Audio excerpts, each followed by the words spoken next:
Good afternoon. Am I audible? Yeah, Okay. yeah, you are audible, Swaroop ma'am.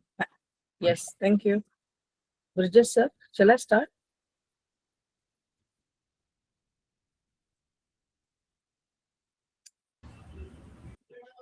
Yes, ma'am. Yes, thank you, sir. Good afternoon to our distinguished chief guests, respected keynote speakers, session experts, eminent researchers, and participants joining us from across the globe. I am Assistant Professor Swarup Wagmare, Dr. D.Y. Patil Law College, Pimpri, Pune, India, and coordinator of this conference. It is my great privilege to welcome you all to day two of the ISSMWA 10th International Conference on Multidisciplinary Research in Global Business Strategies, Entrepreneurship, Innovation, and Sustainable Development. This international conference is proudly organized by Universitas, Bima Sakapenta, Indonesia, Social Studies Teachers Forum, Indonesia, Bliss Education Center, Indonesia, International Society of Teachers, Administrators and Researchers, Bangkok, Thailand, International Social Science and Management Welfare Association, Jabalpur, Madhya Pradesh. On behalf of all the organizing institutions, I extend a heartfelt welcome to each one of you. Yesterday's sessions were intellectually enriching and set a strong foundation for global academic dialogue. Today, we continue this scholarly journey with insightful keynote addresses, expert deliberations, and engaging paper presentation sessions that will further strengthen interdisciplinary collaboration and sustainable innovation. Your presence and active participation truly enhance the academic spirit of this conference. So let us begin day two with renewed enthusiasm and commitment to research excellence. Thank you and welcome once again. Now, to begin with today's session, I would like to call upon the convener of the conference, Dr. Didik Vidiono. Sir is from Founder Social Studies Teacher Forum, Indonesia, and Universitas Bima Sakapenta, Indonesia, Advisory Board Member, ISSMWA. Welcome to you, sir, and you can start with your speech.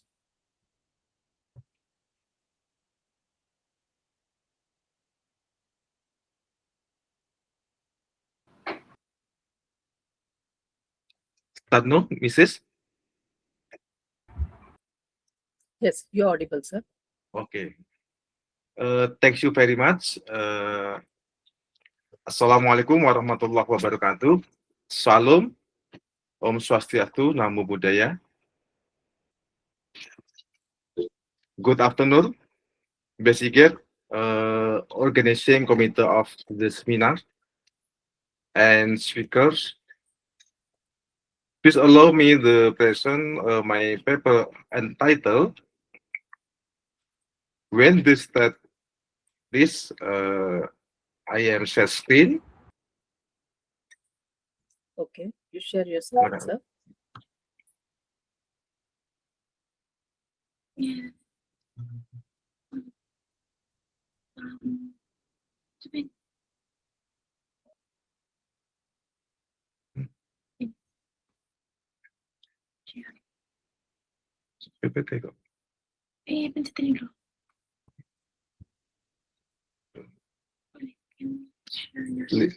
Please wait.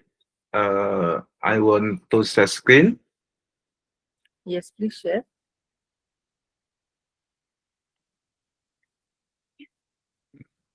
Nice. Okay.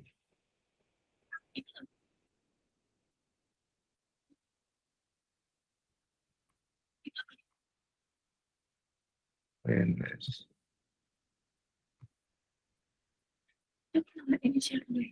Hmm?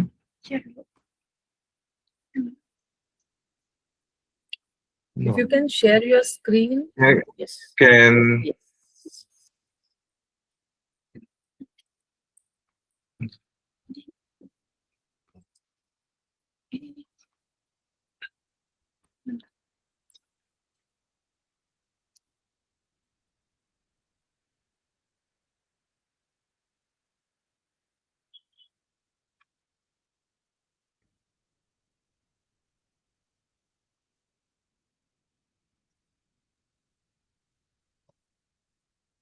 I think we lost the connection, but sir, let's check once again.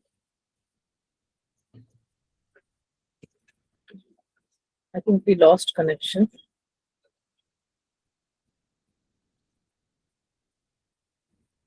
Okay, sir, still he joins. We'll just move ahead with our next speaker of the day, Professor Ruben Garcia. Thank you. Yes, so Well, welcome, sir, for this session, thanks, and over to great. you. Thanks a lot for this great opportunity to be speaking before your great attendees. Greetings from Lima, Peru. I want to begin by igniting global prosperity. Global prosperity focusing on strategies, entrepreneurship, innovation, and sustainability. I crafted it as a research speaker, dynamic, inspiring, and grounded in real-world examples to engage educators, entrepreneurs, and global leaders.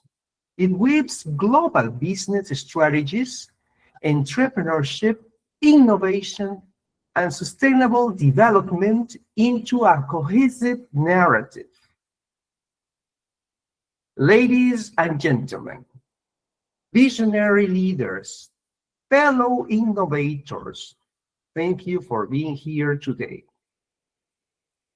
Imagine a world where businesses don't just chase profits, but pioneer a future where prosperity lifts every community. That's not a dream. It's the blueprint for global business strategies in our interconnected era. Today, I'll share how entrepreneurship fuels innovation, and together they drive sustainable development, the triple win for people, planet, and profit. Let's start with global business strategies. In a hyper-connected world, success demands agility. Think of Unilever's sustainable living plan. They scaled operations across 190 countries by embedding sustainability into their core strategy. No longer siloed, their supply chains now prioritize ethical sourcing, reducing waste by 50% while boosting revenue. The lesson? Strategies must be borderless, data-driven, and resilient. Use tools like SWOT analysis fused with artificial intelligence, forecasting to navigate tariffs, pandemics, or geopolitical shifts. Peru's alpaca exporters, for instance, pivoted to direct-to-consumer e-commerce during COVID, tapping global markets via platforms like Etsy. Global strategies aren't about expansion for expansion's sake. They're about creating value chains that endure. Now, pivot to entrepreneurship, the spark that ignites these strategies. Entrepreneurs are the architects of change, turning ideas into empires with grit and vision.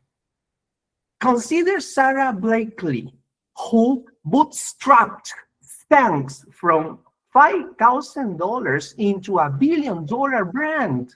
She didn't have VC funding. She had relentless problem solving.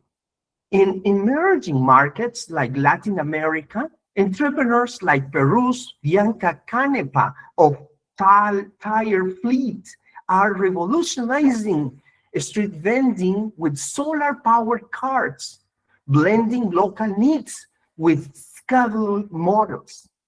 Entrepreneurship thrives on three pillars: opportunity spotting, resourcefulness, and networks.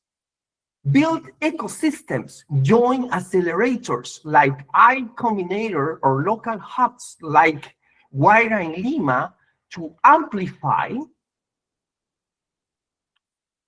It's what we have to amplify the research and to reach more people.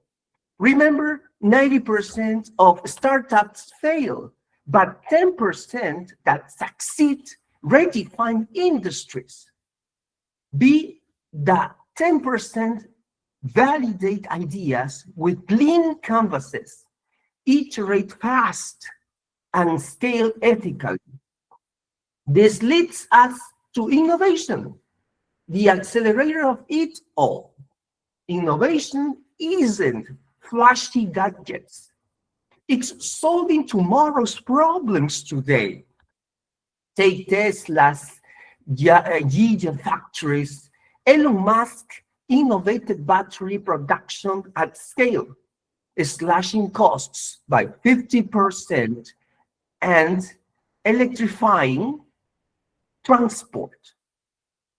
Or closer to home, Ecuador's banana farmers using drone tech for precision agriculture, cutting pesticide use by 30% amid climate volatility. True innovation fuses technology with human insight. Artificial intelligence for predictive analytics, blockchain, and transparent supply chains, biotech for circular economies. But beware the innovation trap. Without purpose, it's just novelty. Measure it by impact. Does it create jobs? Reduce emissions? In Peru's tourism sector, startups like Pachamama by RJ are innovating eco-lodges that regenerate rainforests, providing innovation-based dividends.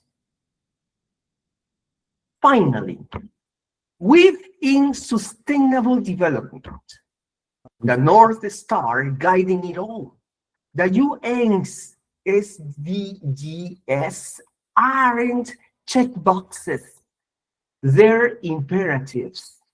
Businesses ignoring them risk obsolescence. Patagonia sets the gold standard, 1% of sales to environmental causes, recycled materials, and lawsuits against polluters. Yet, the revenue source, entrepreneurship plus innovation equals sustainable models like vertical farming in Singapore, feeding millions with 90% less water. Strategies must integrate ESG, environmental social governance. Remember this, ESG, environmental social governance. Metrics in the Andes quinoa cooperative use fair trade blockchain to ensure farmers earn 30% more, combating poverty while preserving biodiversity. So how do we add a three-step framework? One, strategize globally. Act locally. Map your value chain with sustainability audits. Partner across borders. Peru's coffee growers with European roasters for carbon neutral clarification. Number two, entrepreneur, innovate relentlessly.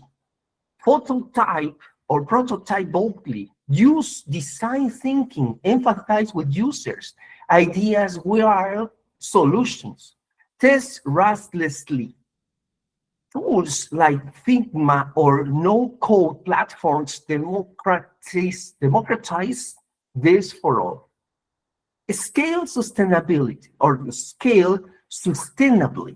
Measure triple bottom line: people, planet, profit. Secure impact funding from funds like Acumen or Peru's From Innovate. Friends, the challenges are immense. Climate crisis, inequality, disruption. But so is our potential. I've seen it. A Lima startup turning plastic waste into affordable housing, exporting to Asia. You hold the power. Let's commit today. Audit one process for sustainability. Mentor one entrepreneur. Innovate one solution. The future isn't coming. It's built by us. Let's build boldly, sustainably, globally. Thank you very much.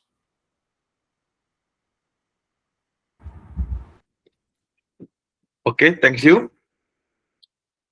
Thank you so much, sir, for this truly inspiring session that you have shown us various insights into global prosperity. I think it was very interesting to know about the AI, the SDGs that you spoke on. So thank you so much for its truly interesting session with a lot of insights in terms of few statistics that you've mentioned, given examples of Singapore, etc., to make us understand what exactly it means to be when we talk of a global prosperity. So thank you so much, sir. Now, I think Didik sir is ready with his presentation. So coming back to you, sir, over to you. You just start with your presentation. Thank you. Okay, thank you very much, Mrs. Good afternoon, ladies and gentlemen. Assalamualaikum warahmatullahi wabarakatuh. Salam. Om Swastiastu, Namo Buddhaya. Today I will present my research entitled "When the State Sit at the Lunch Table: A Study of the Free Nutrition Meal Program in Indonesia."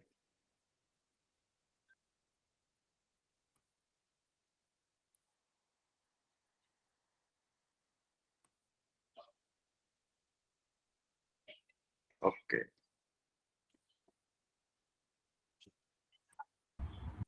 Nah, ini nggak bisa tidak, kan? Background: nutritional issues remain a major challenge in Indonesia.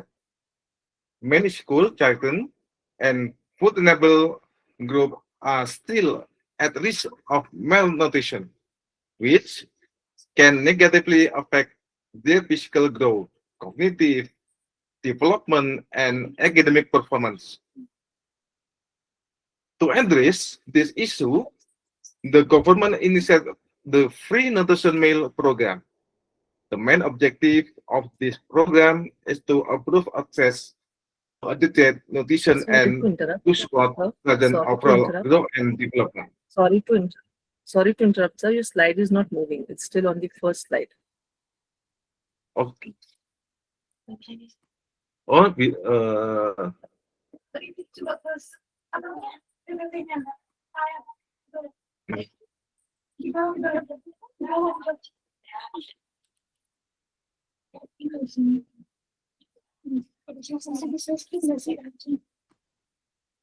okay.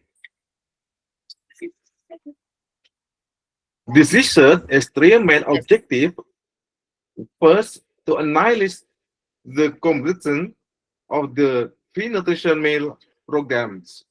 Second, to identify the challenge in its implementation.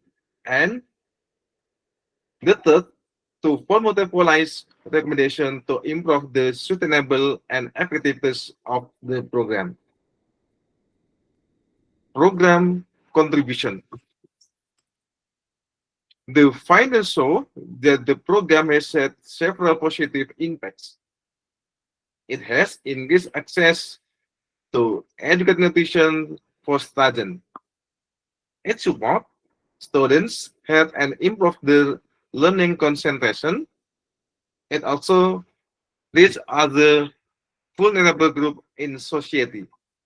Therefore, The program functions not only as social assistance but also as a public health intervention. Implementation model. The program establishes an integrated implementation model. It involves collaboration between the government, schools, communities, and health professionals. This multi-stakeholder cooperation creates a structure and potentially effective implementation framework. Supporting factor for success. For the program to run optimally, several supporting factors are required. This includes adequate budget allocation, competent implementation capacity, continuous monitoring and evaluation, and strong cross-sector coordination. Without this element, the program effectiveness might be limited. Implementation challenge. However, several challenges were identified during implementation. These are inefficient and logistic distribution. Food quality is sometimes inconsistent, and there are significant regional disparities. This challenge affects the overall effective aim of the program at the national level. Problem analysis. In more detail, remote areas often face seriously distribution constraints, food quality standard, and not yet uniformly happy across region. In addition, there are differences in management capacity with local government. Therefore, strengthening management system and supervision mechanism is essential.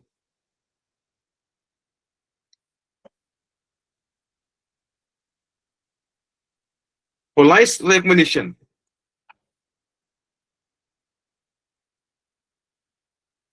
Based on the findings, several police recommendation can be proposed. First, increase dedicated budget, support for nutrition program.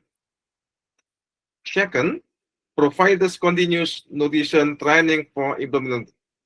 Third, strengthens multi-sectoral collaboration. And fourth, inject local production of nutrition food ingredient to support sustainability. Policy implementation.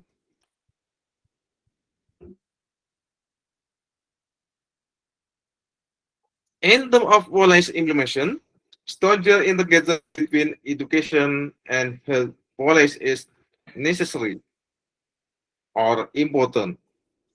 The program should be viewed a long-term invest in human capital development. Furthermore, stronger national regulation and monitoring mechanism are required and the consistency and quality across region. Conclusion. In conclusion, the free nutrition meal program in Indonesia has made a positive contribution to improving access to nutrition. Its collaborative model is one of my strengths. However, distribution and quality challenge require systemic and structural solution. Continuous policy improvement is crucial to ensure the sustainable of the program. Final, the free nutrition meal program is not only a social policy initiative, but also a strategic investment in Indonesia future generation. Thank you very much for your attention. Thank you, and ladies and gentlemen. Assalamualaikum warahmatullahi wabarakatuh. Thank you so much, sir, for this interesting presentation, a very grounded one. Can truly understand the methodology and we can truly understand the work at the grassroots level. So here also in India, we have something like midday meal. So like you're talking of this nutritional food in the schools, I think we can associate it with the quality education, which means that if the children are healthy, then the education system will also grow like that, and we will see the contribution of children. So there will be less dropout rate, etc.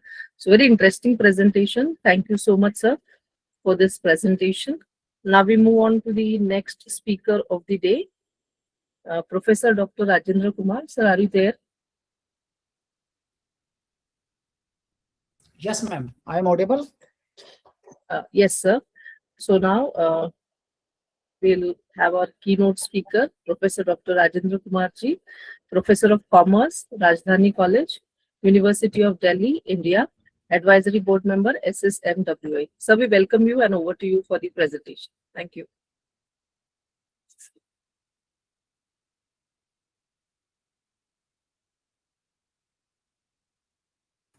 Yes, I am audible, ma'am. Yes, sir. Yes. First of all, thank you so much, Professor Sarup. Hello. So you're I am audible. Yes, sir. Yes, you are audible, sir. Thank you so Yes. much. First of all, I will thank to Professor Sarup ji, your wonderful hosting, and then Professor Rubni ji has presented earlier the some light on this topic. A wonderful triple P, the People, Planet, and Profit also, and earlier one is the Professor Didi Kwanga from the Indonesia. Such a wonderful presentation, and thank you so much, Professor G. Maris Myanda ji. Thank you so much. First of all, it's my privilege and honor to stand before you during this valedictory session of the International Conference on Research in Global Business Strategies, Entrepreneurship, Innovation, and Sustainability. First of all, I will thank to the organizers had such a wonderful theme belong to the relevant arena right now. As we gather here at the culmination of this enrichment academic journey, we effect not only the knowledge shared, but also on the meaningful calibration and insight that have emerged over the courses of this conference. Your theme is wonderful. You have devoted this theme is the fourth part. First one is the global business strategies, entrepreneurship, and innovation. And last one is the sustainability is wonderful.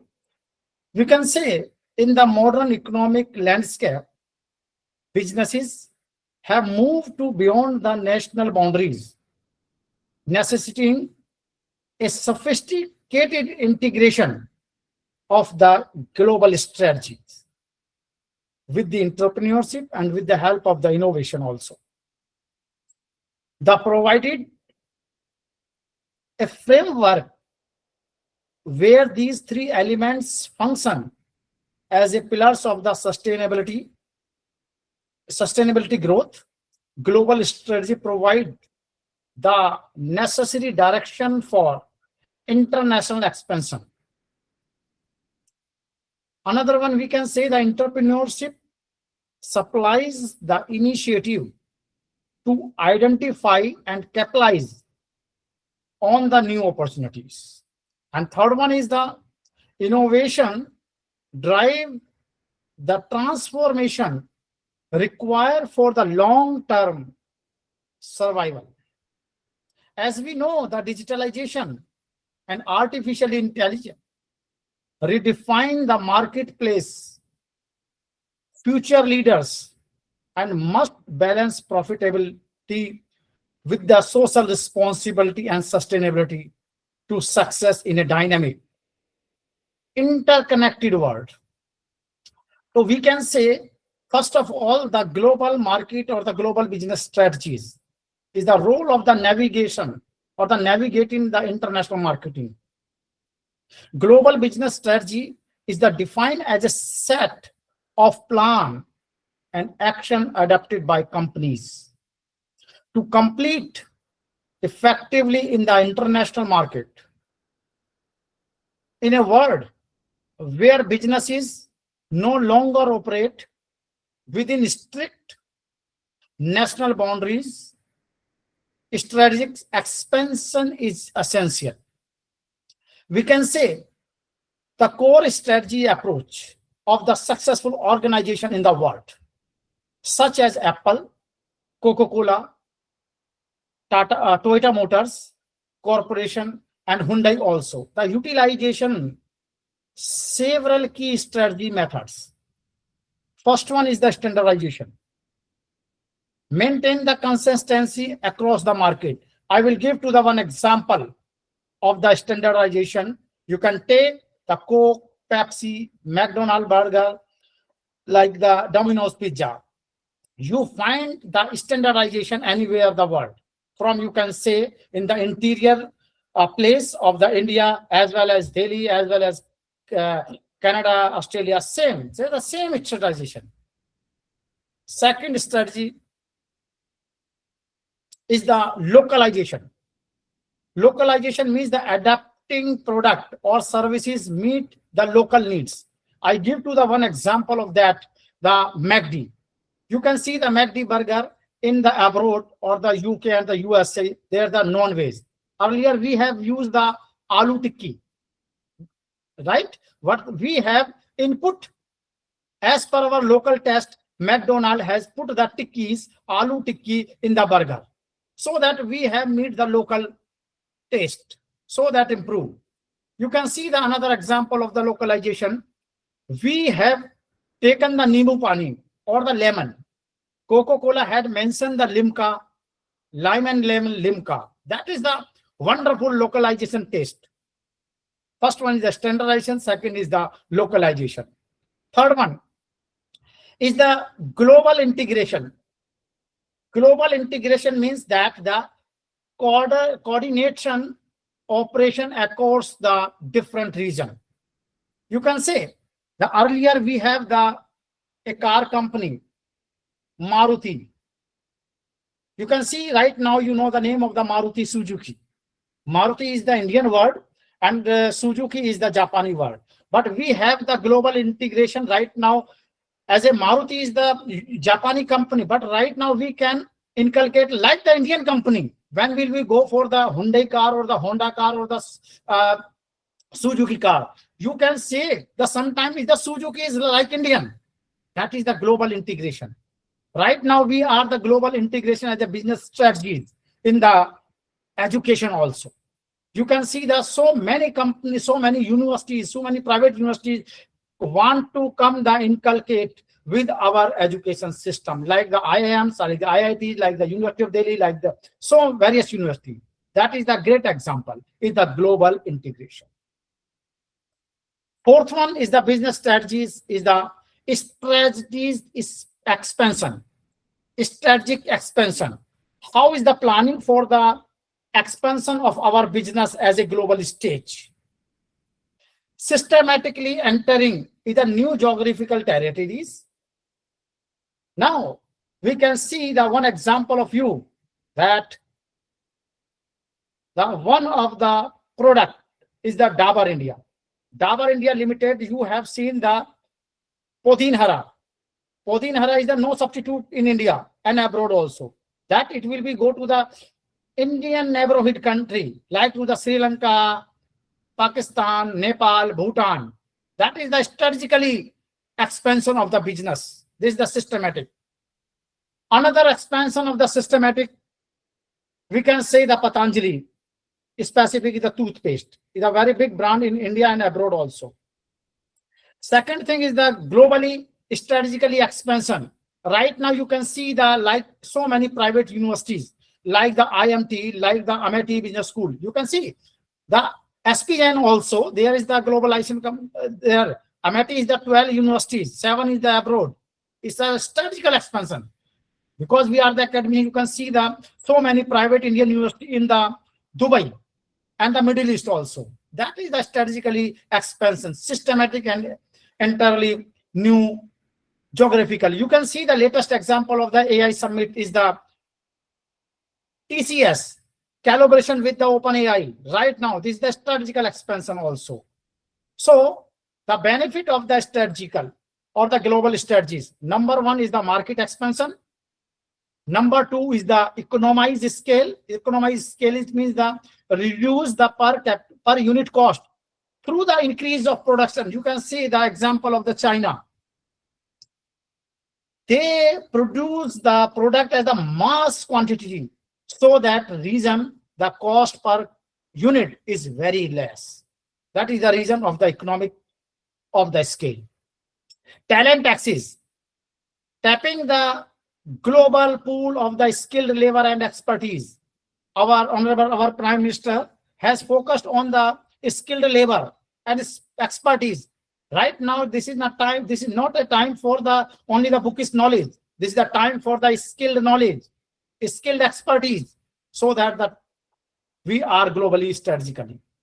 Next one is the reduce benefit of the global strategy, risk reduction, utilization, diversification to the mitigation, regional economic and competitive advantage. Requirement for the success, the expanding global innovation or the involved. Then the selling product abroad and required a deeply understanding, like the regional, cultural and consumer behavior also. Regional culture and consumer behavior is the very important role in the strategically global marketing. Right now, if you are your behavior, if you want to, as a cultural region, is a Cadbury chocolate.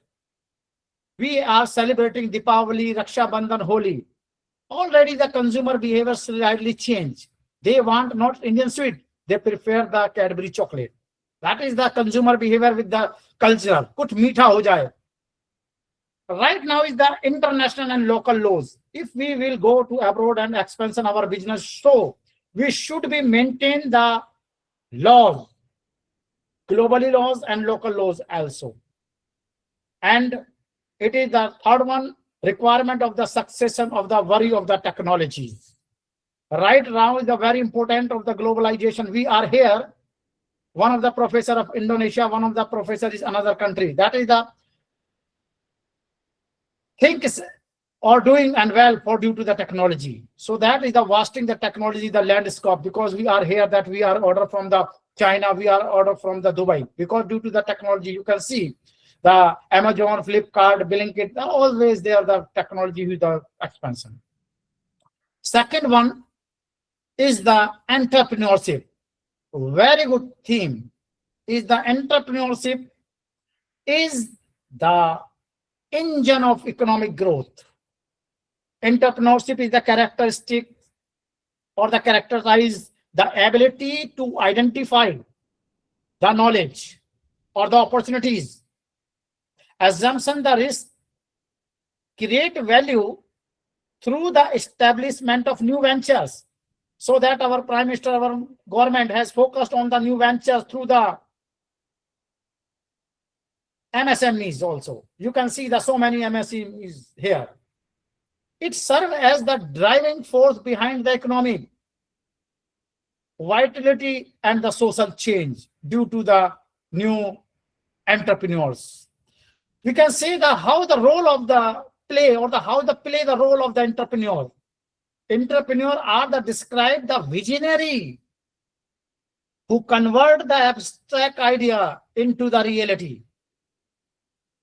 The challenge existing system to build the new possibilities, preventing the economic stagnations. The key example, you can say, the key examples of the entrepreneurial impact. The Grameen Bank in India transformed the field of the microfinance and empowered millions of individuals like the Mudra. And another thing, we have taken the example of the Grameen Bank and another example of the Amazon. One of the rural marketing perfect example, and second one is the example of the worldwide innovation, the Amazon. Head office in USA, but is the marketing and business is in India because we are the big customer. So that the redefine the goal of the retail landscape through the digital transformation. This is the role of entrepreneur due to the technology and the digitalization.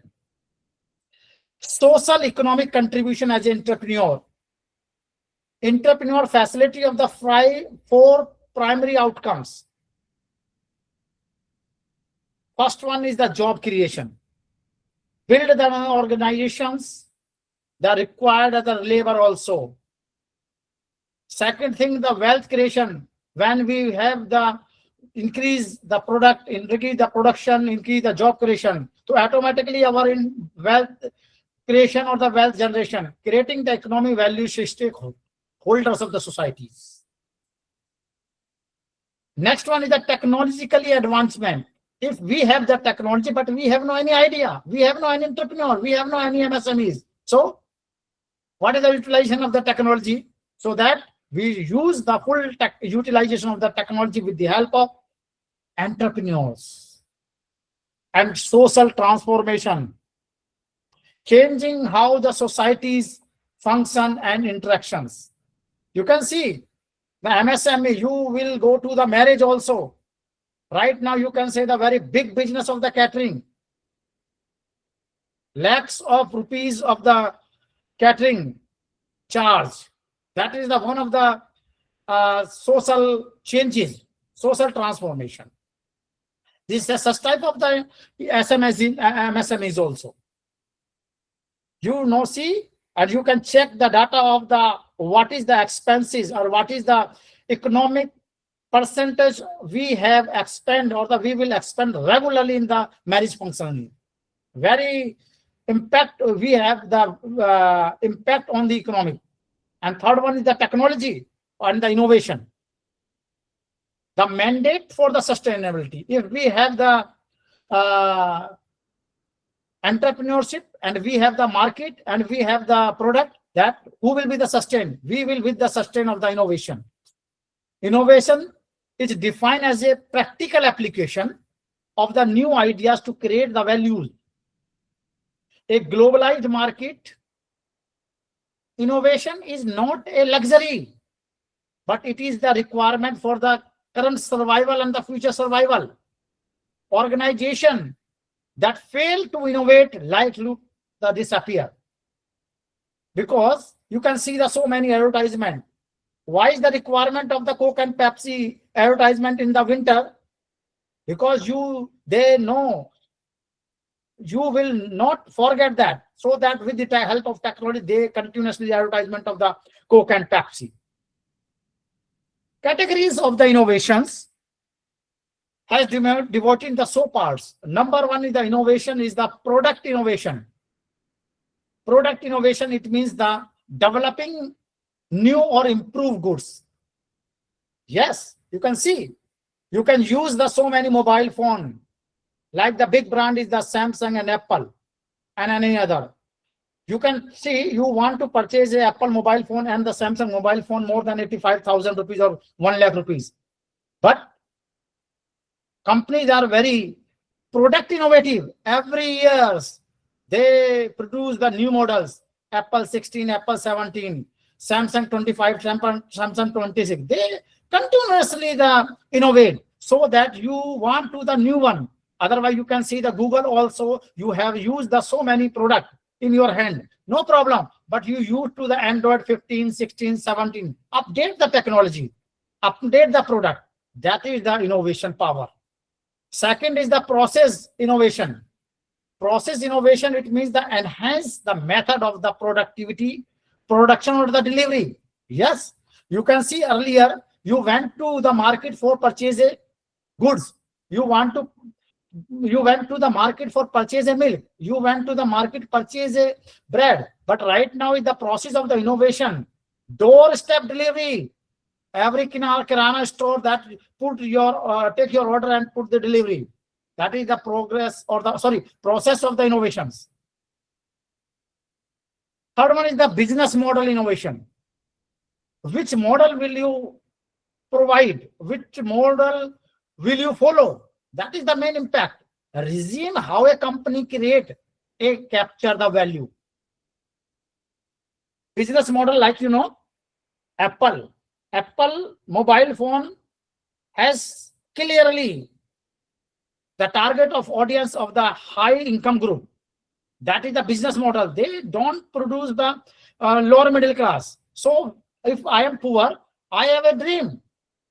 I want to purchase an Apple phone, because Apple company is not making for me, because they want to sell on the higher income group. But I am excited. So that is the business model. You can see the business model. You can see the so many advertisement of the car, mobile or TV. You can see the so many advertisement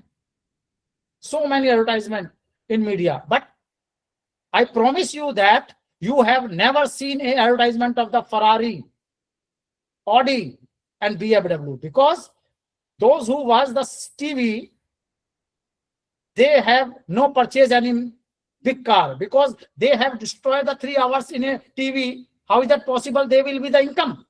No, because we are waste of time. If we are watching the 8 hours of the cricket match, they know very well whose person watching the cricket match 8 hours in a day. How is that possible? They will be purchase the expensive car. So that we are purchasing the Maruti car or Hyundai car. That is the strategy. That is the business model. So that specified business model. You can see another example of the Motorola or the Xiaomi. They have the business model to the lower and middle income group. You can see another example of the business model like that. Fair and Lovely. Fair and Lovely is the segmentation in the business model of the lower middle class. But you can see another fairness claim is the Ole. Ole is the higher income group personal care product. That is the different of the business models. You can see another business model. You can take the so many institutions in India, but Dhirubhai Ambani school is not built for you and me. There is only Amitabh Bachchan children, Shahrukh Khan children, and all the actors and celebrity. Is it clear? There is a business model for the Reliance school. They are not charity for the equal. Only they give free the Jio phone, Jio connection. They will not give to the free education. That is the business model is the different, entirely different. I visited the last month of the Sri Lanka.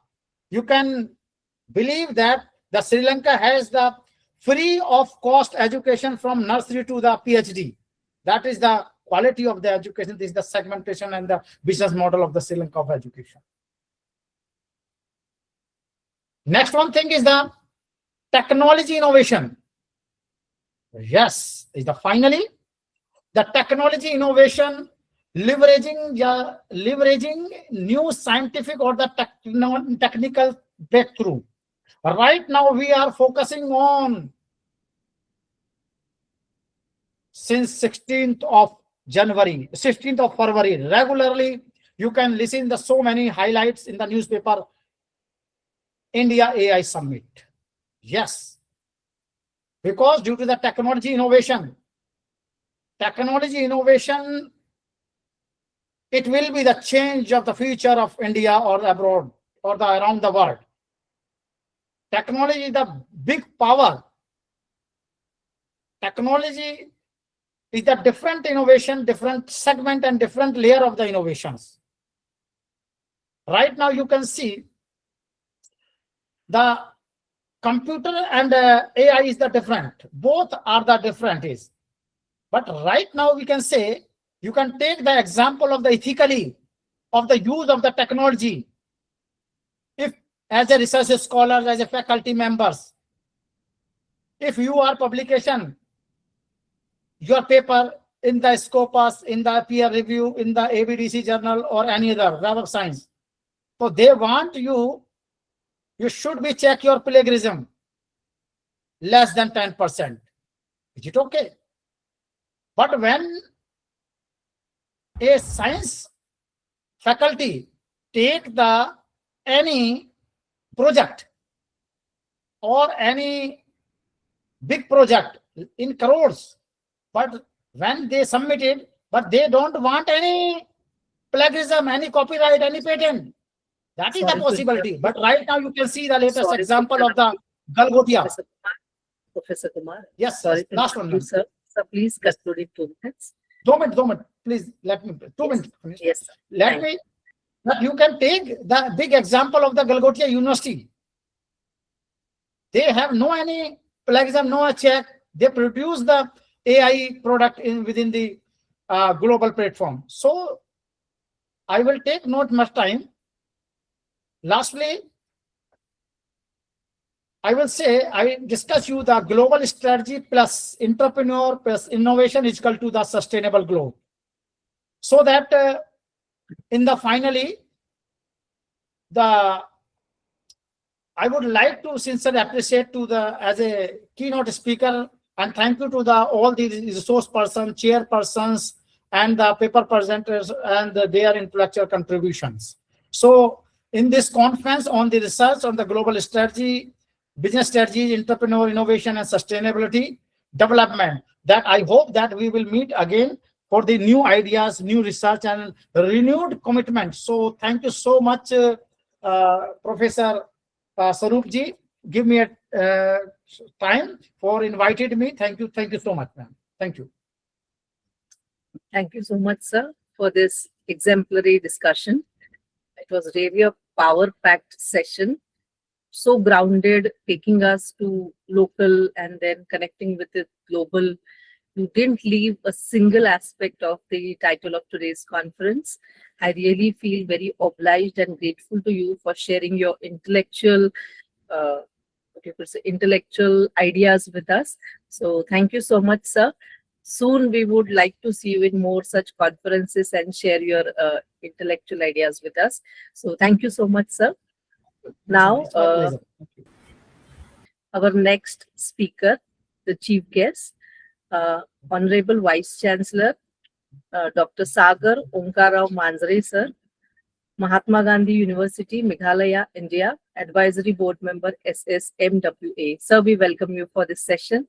Over to you for the guidance. Thank you, all of you. First of all, I have another engagement and I have reserved this time as given by the organizer. But still, it is very good deliberation. I am listening. I have listened to speakers. The challenge we are facing today in the innovation and sustainability, not only for the businesses and entrepreneurship, but in education, in social, in economic, agricultural, banking, everywhere. We are doing the innovations, but the innovations are on the papers. Just previously, Dr. Rajesh Kumar had said, given the example of Galgotia University, we are not innovating the things for the human need. We are not innovating the thing for making easy life of human. We are not making innovation in the way of sustainable development. Yesterday night, I come to read one article and one debate going on, one of the very prominent group.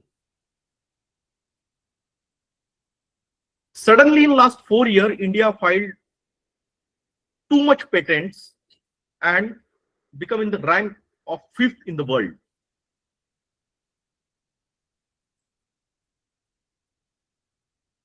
How this rise is possible in just 4 years? What the ecosystem changed for such kind of innovation? I don't identify any kind of change in the ecosystem for the innovation from last 20 years. Yeah, definitely there is certain incentives and certain supports from the government and agencies. nowadays we are receiving. But the major game behind that is very different. As academicians and as an administrator, we are not able to identify it very easily. Figures are very shocking. The entire 16 IITs in the world, in India, have filed 800 patents, and certain private universities individually filing 2,000 patents. The cream minds, most innovative minds, teachers, students, researchers are in the IITs. Still, they are able to file only 800 patents. And certain other private universities, for the sake of NRF ranking, NAC accreditation, NAC grading, filing 2,000 patents. Is this innovation for the sustainability? Absolutely not. Because whatever the patents, innovations we are doing on the name of the business, on the name of the strategies, on the name of the entrepreneurship, are not get granted. Not even 0.5% patent get granted. What is the use of this? If 0.5% patent get granted, they are not get commercialized at all. What is the need? What is the use of this? We are talking about the Vikasit Bharat by 2047 as the vision of our Honorable Prime Minister, Shri Narendra Ji Modi.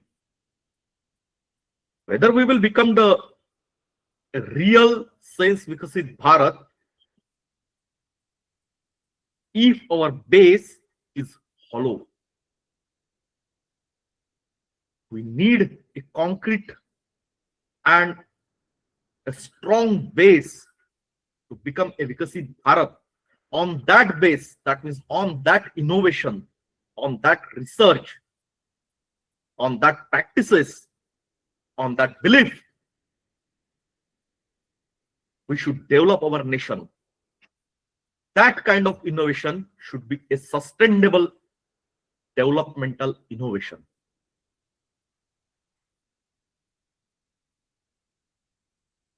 Encouraging for the innovation is a different part, but making the misuse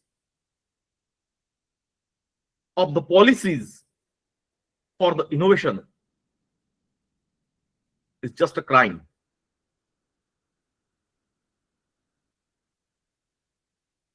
As an educational institution, the patent filing fee is 1,600 rupees. 80% discount is given by the Patent India. That too, we will get reimbursed if we claim for that. And the certain universities, what they are doing, they are claiming the reimbursement as an individual innovator, as an individual patent filer, as a corporate or other. That means 80,000 rupees they are reimbursing, claiming reimbursement from the government. This is totally a game. If you are filing 2,000 patents in a year, multiplied by averagely 80,000, the game is of in crores. To whom we are making a fool? To the government.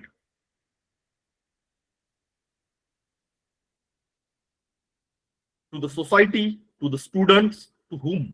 To all. Such kind of institutions are making fool to all. They are looting the hard-earned money of general public on the name of reimbursement for the innovation. Reimbursement of the cost they have incurred in the filing that patent, and which is useless. So from this kind of platforms,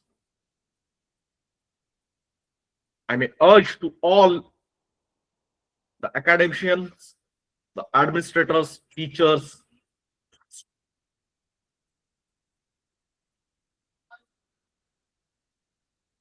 make your vision, make your ethics, whatever you will do the innovation, it should be for the nation, it should be for the society, it should be for the students and the communities. That innovation should be grantable, it should be get commercialized, it should be implementable and practicable. Then in the real sense, we can say we are doing the innovation for the sustainable development, not for the sake of getting the marks in NRF and NAC and other agencies. So my expectation from this kind of platforms is this: due to the time constraint, I may take your leave. Thank you very much. Thank you to the organizer and calling me as chief guest on this platform. Thank you. Jai Hind, Jai Bharat. Thank you so much, sir, for this really eye-opening session. It is really grounded one, and as an administrator, being a vice chancellor, when you probe up those things in front of us, that this is what innovation is going towards now, the flow that is all about the NIRF and NAC. So even if we are aware of the realities, mostly we try to ignore. But I think it was really a mirroring session where all of us have to introspect and truly understand the meaning of innovation. So not only for grading, we will really have to upgrade our knowledge, we will really have to enhance when we talk of education. So thank you so much, sir, for this eye-opening session that you have given us.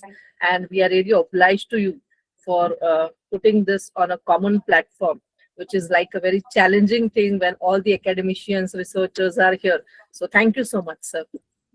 Thank you. Thank you. Jai Hind. Thank you, sir. Thank you so much, sir. Thank you, sir. Someone raised hand just now. I think Dr. Vyas. Okay. Now moving on to our next keynote speaker. The next keynote speaker is Professor R.S. Chauhan. Sir, are you there in the session? Professor Chauhan? Yes, ma'am. Am I audible? Yes, sir. Okay, so the next keynote speaker that we have is Professor R.S. Chauhan, sir, Department of Technical Vocational Education and Research, National Institute of Technical Teachers Training and Research Institution, Bhopal, Madhya Pradesh, India. So we welcome you for this session, and over to you for the guidance. Thank you. Thank you. Thank you. It's really a great opportunity for me to interact with you people, particularly researchers who are connected on this 10th International Conference. Particularly pertaining to the innovation, entrepreneurship, and self-sustainability. Our government is very much focusing on all these three segments from last so many years. Dear friends, now the time has come that India needs a fundamentally change in the approach toward the development, toward the purpose of entrepreneurship, because it is a very important for all of us to go for the innovation. And the invention and innovation both are totally different. First, we have to understand this new model of the business, particularly how entrepreneurship can play a very important role in the growth of our country, our nation, India. We know in India, there are many companies like Ola, Uber, red bus. A new kind of the model is already coming out. Professor Rajinder from Delhi have very beautifully explained how these situations are coming and how this innovation business are coming into the growth of our nations. We all are we all people are using this new kind of the business strategies, or the biggest kind of the business model. Like today, we are using WhatsApp. We are using Gmail, although we all are connected through this platform, online platform of the Gmail. We are not paying a single penny. So this is a very new kind of the model. Although our government long back, even today also, was looking for a welfare activity, and there was a system of the postcard, which is of the very nominal price. Although that was very successful, and that was a opportunity for the country to make some amount. But how this commercialization had taken place, how this transformation of the technology changed, and this new kind of the innovation came. And today we are very rarely using the postcard, and we are using this kind of the platforms like the YouTubes, like the Gmails, Yahoo, and other things. But we are not paying even a single penny. So there is a great development in the particularly business environment, reducing the particularly product life cycle. Product life cycle is the mean the product which we were using in earlier days for many years. But now the span of this product is very much less. The innovation is progressively happening. The people are selecting the new product immediately, because their expectation is also increasing. Suppose if you go into the era of the black and white TV, the span of that product was a big one. But now, after the innovation in the mobile platform as a smartphone, so smartphones, our expectation is increasing day by day. In earlier long back, some few pixels were required. Now we are going for higher videos in our mobiles. So this is all high expectation toward our business environment. Obviously, there is a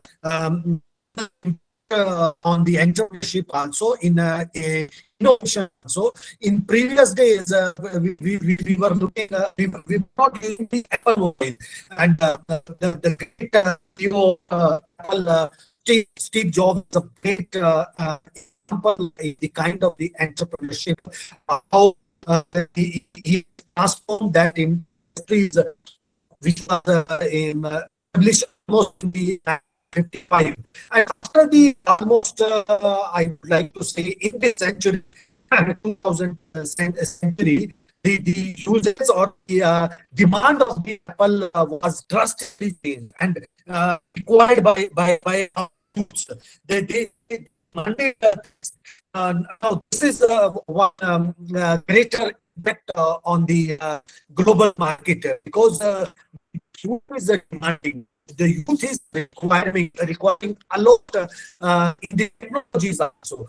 The third, obviously, which is connected with entrepreneurship, the uncertainty also.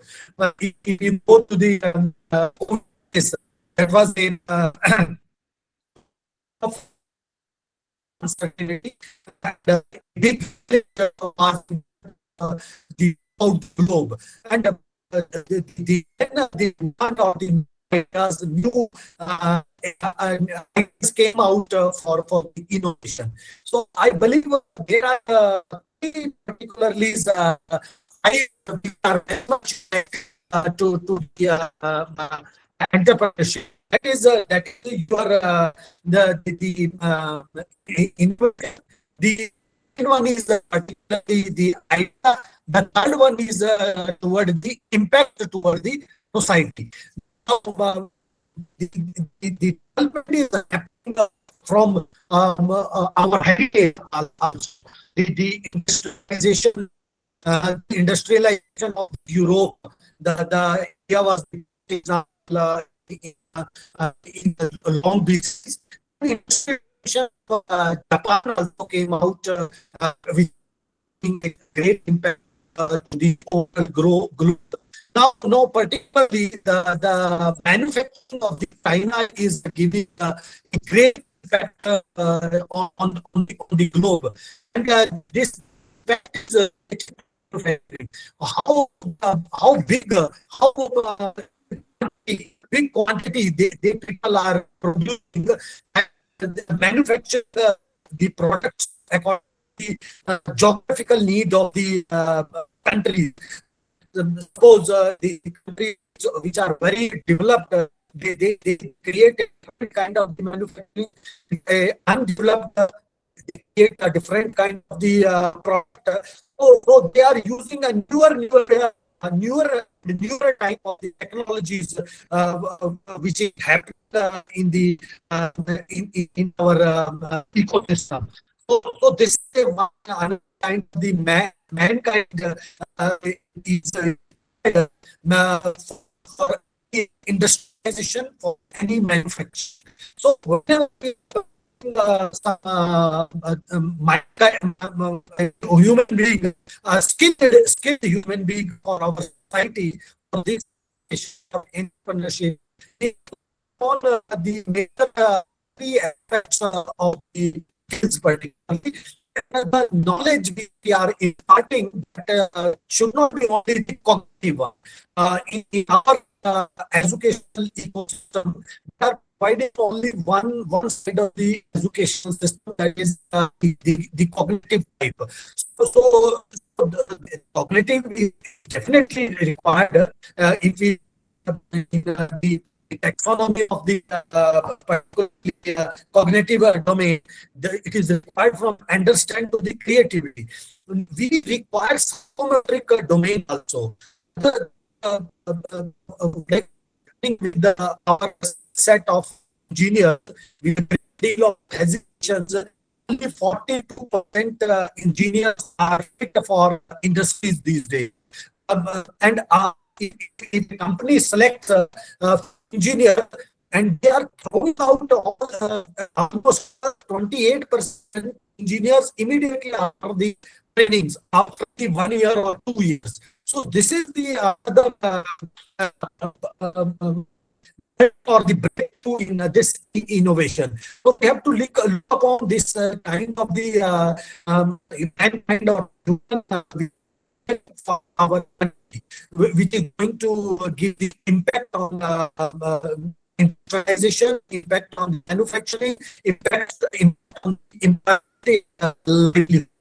So psychometric is to be kept in the mind. Third one is the affective domain. We have to look on the affective domain in our system, educational system, so that more and more innovation can be promoted. Looking the ideas, looking the creativities. So the three I's, which I believe are very important aspect of the entrepreneurship as a one as a innovation, not a invention. I mean to say, particularly if I go over to Italy, that is the new kind of the product or innovation may be a practical change in the uses, maybe a remarkable addition in the product, maybe a value addition in the product. Normally, most of the time, suppose I take the example of innovation and invention. the telephone was the invention, and innovation is moving from telephone to the smartphones. So we have to look on every aspect of the innovation in the students, in the researcher itself, whether it is incremental type or whether it is type of some destructive type of innovation. Both should be promoted in all aspects. So that is going to generate a profit, profit in form of potential, form of the skill, in the form of motivation, in the form of the procedural also. So we have to look upon every small aspect of the innovation, which normally which is focused on small business entrepreneurship. Going for a big thing as a big entrepreneurship is very difficult. I may say personal attributes are required for business entrepreneurship, because of that you require high skills also, you require education also, but you require financial help also. So there are a number of the government sports these days are available for the promotion of the entrepreneurship, like Sanstans are already available. Activities are also promoted a lot. NSDC is also promoting a lot. Regional director of the skill entrepreneurship is supporting the skill training institutes are also providing the small group of the entrepreneurship training. Institute of Entrepreneurship is available, and many small business development institutes are already available with us for this. So we have to promote this kind of the philosophy that we have to go from of the worker to a boss. Boss is not created in single day. The business is not created in a single day. You have to look upon the patience, look upon the creativity and the curiosity the business has shown. So please wind up in another 2 minutes. Okay. Thank you. So I'm going to conclude that whole thing behind this one is your curiosity and creativity for a new product. How you are looking at it? Normally we say it is a linear model. It's not a linear model. I believe it is a very rigorous model, and you have to look upon this one, keeping the three I's and 2 C's. That is curiosity and creativity for your particular innovation toward a great idea which is going to give impact to our country, our nation. This is from my once again, thanks to the organizer and a wonderful topic and the society itself. Thank you. Thank you so much, sir, for throwing light on the idea of innovation and development. So as a country, our developmental ideas have changed now, and also the innovation that has come has also a lot of expectation in terms of entrepreneurship, and is expecting much in terms of society.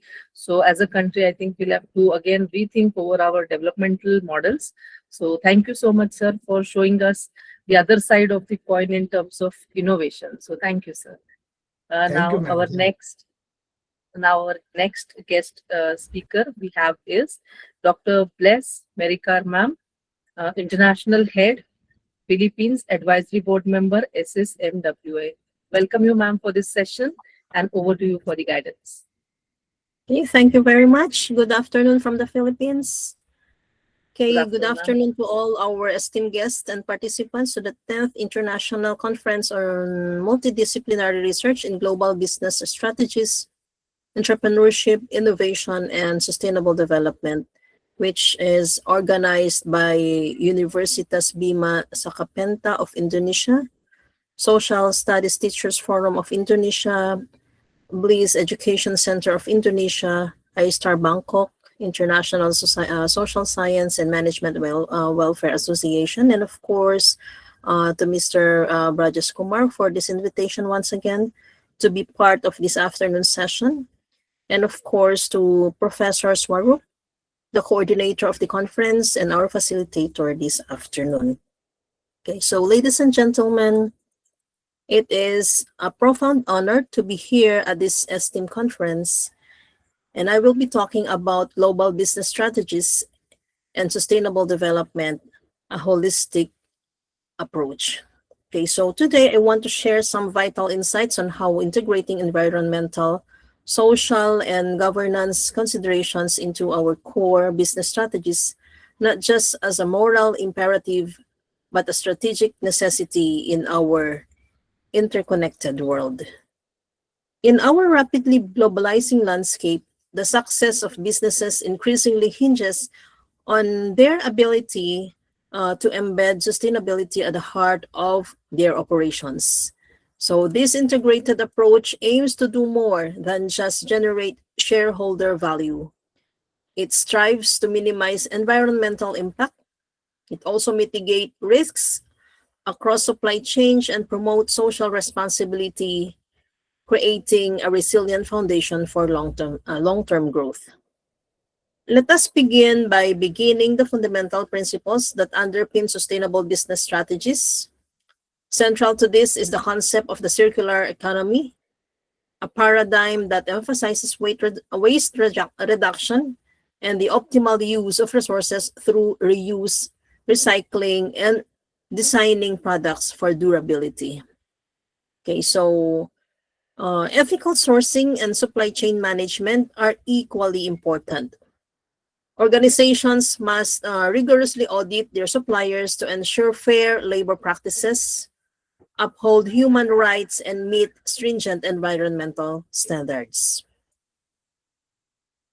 Aligning business objectives with the United Nations Sustainable Development Goals, or the SDGs, provides a comprehensive framework for contributing meaningfully to global priorities such as climate action, clean water, and inequality reduction. This alignment enables businesses to pursue profitability while actively supporting ecological preservation and social equity, striking a crucial balance between economic growth and sustainable development.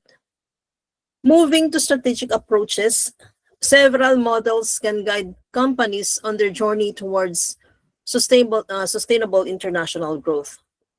And examples of this would be, first, standardization of global strategy, which offers uniform products worldwide to achieve economies of scale and brand consistency while adapting to local environmental and social contexts to ensure sustainability.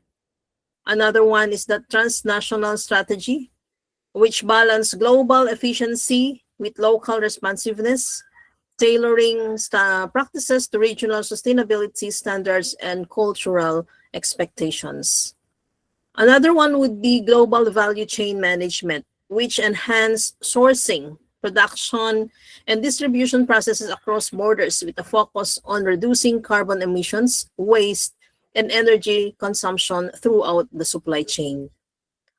And then another one, let us also try to consider strategic alliances and partnerships, in which collaboration with stakeholders, including ESG-focused companies, NGOs, and governments, to share their practices, foster innovation, and develop sustainable solutions.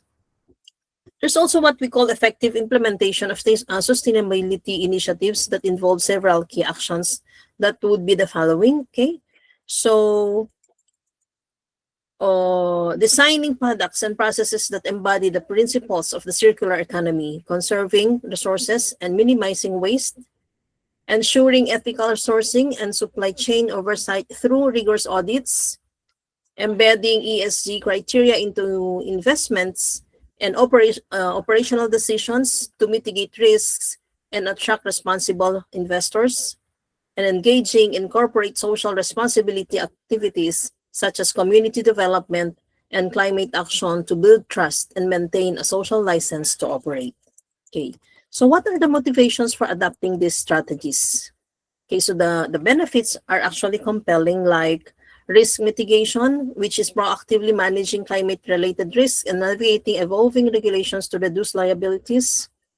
Okay, competitive differentiation, which involves innovating eco-friendly products and enhancing brand reputation to stand out in crowded markets. And of course, long-term value creation, which achieves cost savings through resource efficiency and operational optimization while fostering stakeholder loyalty. So, in conclusion, as our world continues to expand and evolve, integrating sustainability into the core of our business strategies is not just an option, it is imperative. Companies that align their economic ambitions with ecological and social responsibilities will not only thrive, but will also lead the way to building resilient, innovative, and responsible organizations for the future. Thank you very much for listening. Namaste.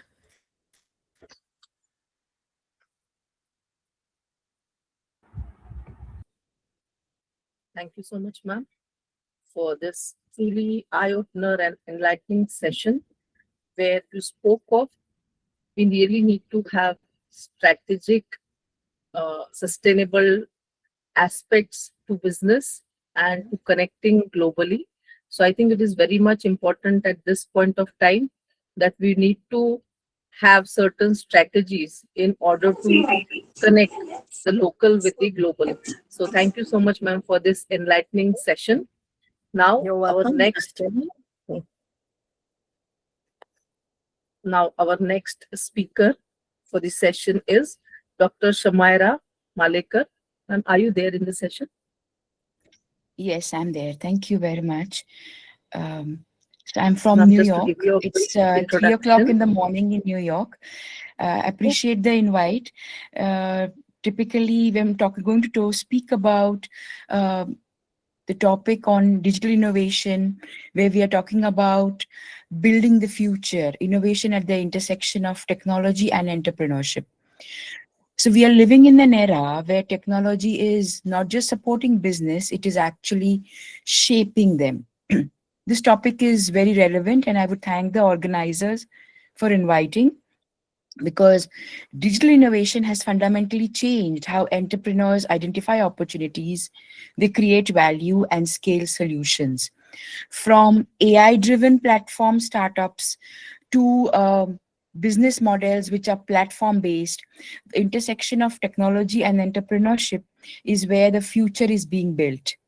We are at a pivotal moment in history. Never before has innovation moved so fast and reached so many people and reshaped entire industries in a very short span of time. Digital innovation technologies are no longer optional tools, but they are foundations, right? Everyone agrees. From a student who's launching a startup business from his laptop or her laptop to a small business scaling globally through digital platforms, entrepreneurship today is democratized, data driven, and of course, digitally enabled. Now, this keynote is actually exploring how technology and entrepreneurial thinking together are building the future of business, society, and economic growth. This keynote is exploring how digital innovation empowering entrepreneurs, the mindsets, and the tools required, and what the next generation of entrepreneurs must do to remain competitive. Everyone knows what is digital innovation, right? Digital innovation is technologies which are digital, which are used to create new and improved business models, products, services, and processes. It goes beyond adopting technology, right? So what are the key technologies which are driving innovation? Everyone knows AI, machine learning, predictive analysis, big data and analytics, cloud computing, there is Internet of Things, there is blockchain as well, there are mobile and platform technologies, right? Then we come to understand entrepreneurship in the digital era. Earlier, traditionally, entrepreneurship relied on three aspects: high capital investment, there was physical infrastructure, and there were the local and regional markets. Now, the paradigm shift nowadays in the digital era, it's low startup cost, rapid experimentation, there is global reach from day one, scalability through digital platforms per se. And of course, nowadays, and digital entrepreneurship is very agile and iterative. Some of the new forms of entrepreneurship, which include the digital entrepreneurship mindset. Number one, we have the digital startups like SaaS, apps, platforms. There is the intrapreneurship aspect, which is the corporate entrepreneurship. There is the gig and creator economy ventures, right? That's the fuel for the future, as I would say, because entrepreneurship is no longer solo journey. It is with a collaborative system. It is flourishing ecosystem in universities, research centers, startup incubators, accelerators, investors, mentors, government, and policy support. Let's talk about some of the key mind shifts now. It's basically from planning stage, now it's become experimenting. Another mindset is from product focus to customer obsession. The third one is from competition to co-creation, because the most powerful innovation is not technological, it is a mental innovation. Of course, there are challenges. Many of our speakers spoke about it, where it is talking about rapid obsolescence of the skills, cybersecurity threats, another big challenge, data privacy concerns. There can be algorithmic biases, digital divide. And so the entrepreneurs today must balance speed with security, the two S's, growth with ethics, and innovation with inclusion that will enable long-term success for sure. We talked about the different aspects. Let's think of some case studies. The one of the best one is Flipkart, which is democratizing e-commerce through digital innovation. It's the platform technology, data analytics, and logistic tech innovation platform. What is the entrepreneurial mindset in Flipkart? Flipkart started by solving a simple problem: access to books. Through digital platforms, data-driven logistics, and also including customer-centered innovation, it has scaled into India's largest e-commerce ecosystem. Next, we come to the key innovations in Flipkart, where it was cash on delivery, right, which was the localized digital innovation. The second was AI-driven, which was supply chain digitization. And basically, the summary is for Flipkart that technology adapted to local realities. Are you all with us, please, together in this? Because we are now going to talk about the second example, which is the disruption, digital disruption in financial services. Any guesses who caused digital disruption in financial services? Another hint. It was founded in 2010 by Nitin and Nikhil Kamath, largest retail brokerage firm. You're absolutely correct. It is Zerodha, right? Which is a discount model for analysis for financial services. And it has been initially flat fee pricing of 20 rupees, zero brokerage. So it was and continues to be, in 2024, $3.6 billion valuation with 12 million clients, right? Without any external VC funding. I mean, all these are so many positive things which are also happening. There was zero marketing and organic growth. It all relied on word of mouth because there was superior user experience. There was low cost as well. So the basic approach is beyond brokerage, right? There were some challenges, there were technical glitches because as the customer base has grown, there was regulatory scrutiny as well, increased attention from SEBI, competitive pressure because it was new, high growth. There were nimble competitors like GROWW, and Angel One, which were challenging its market share. Declining volumes happened as well in 2025 because of the regulatory changes, which prompted the company to revise and revisit its zero fee delivery model. So, very clear, please, everyone. What Zerodha is a disruptive innovation simply because it's low cost and high technology. And when it is combined with bootstrapped profitable model, it fundamentally reshaped an entire industry. So it's fintech, right? And the key takeaway is that digital innovation enables simplicity, trust, and scale. Clear? 5 more minutes, please. We come to the education system where we are personalizing education through technology with the BYJUs.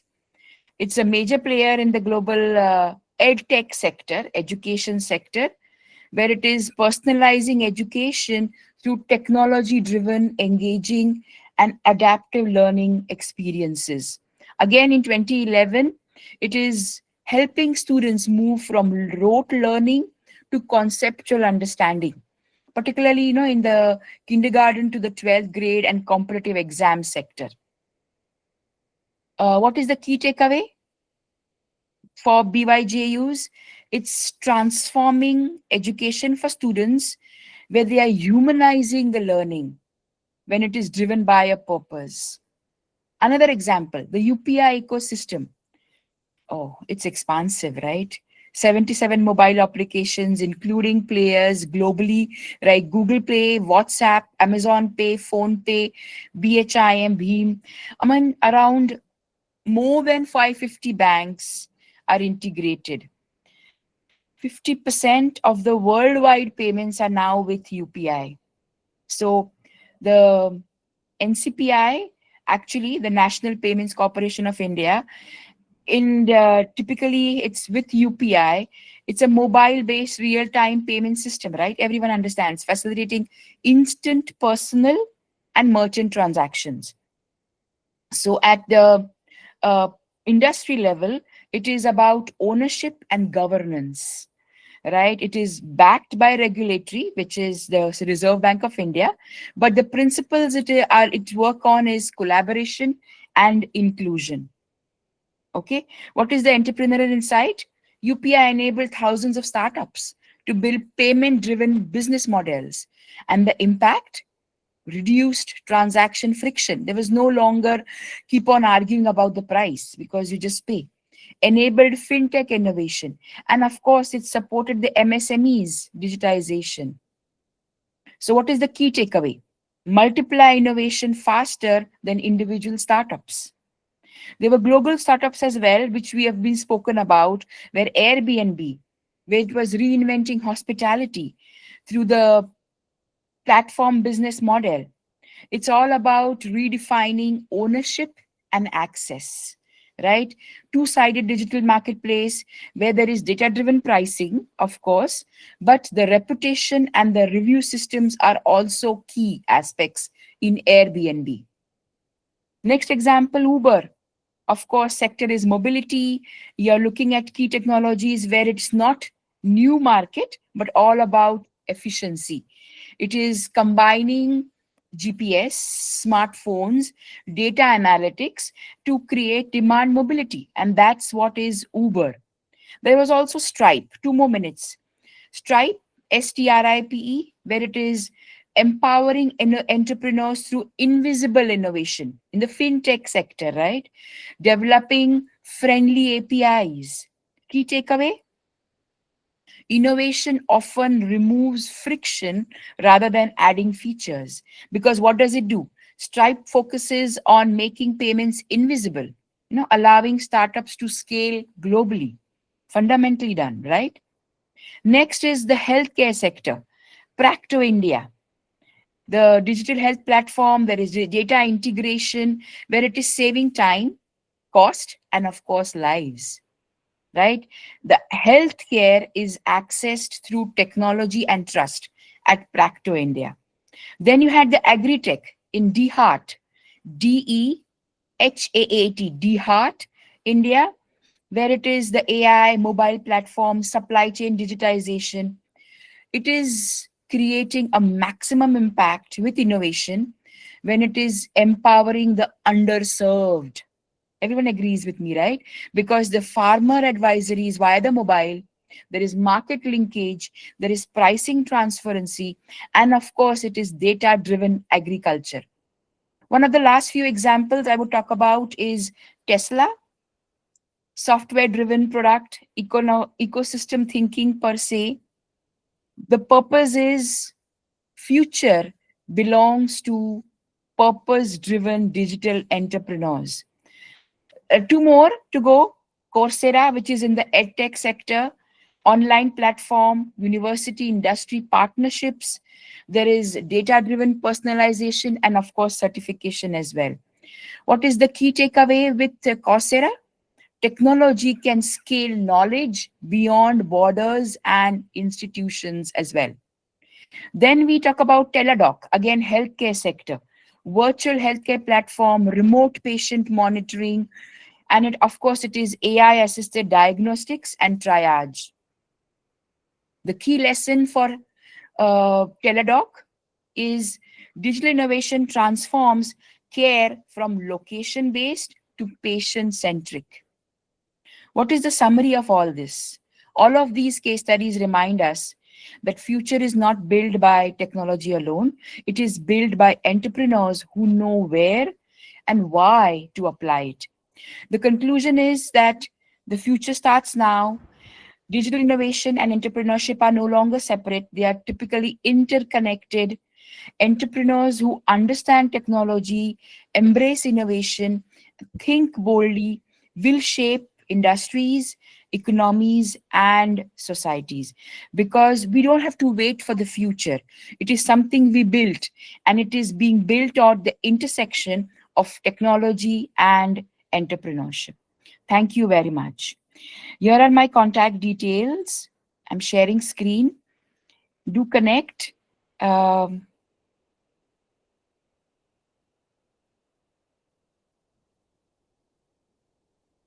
If you can see my screen, it's smalekar@bmcc.cuny.edu. Thank you. Thank you so much, ma'am. Ma'am, you can type it on the chat because we cannot see your screen. Yes, ma'am, screen is not visible. Sure. Professor Bijesh Kumar can send out the email as well to everyone. And let me try seeing.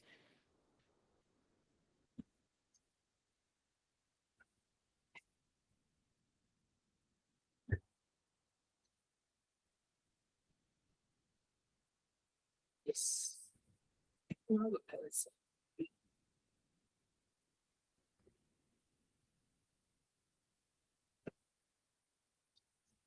Yes.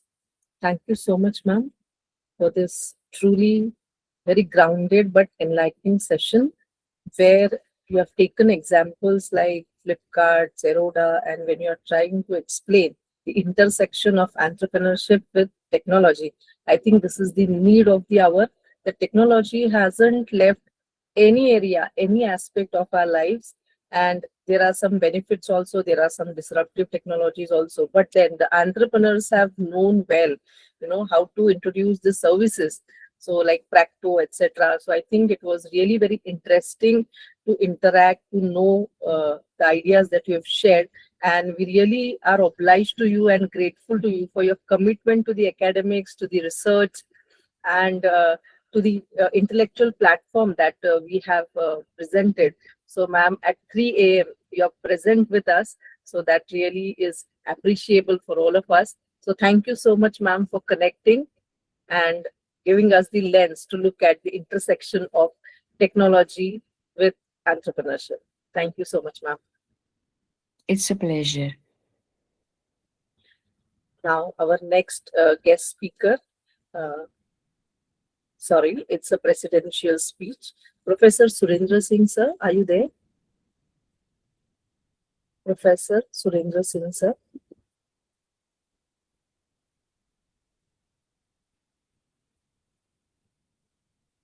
Professor Surendra Singh, sir, are you there in the session?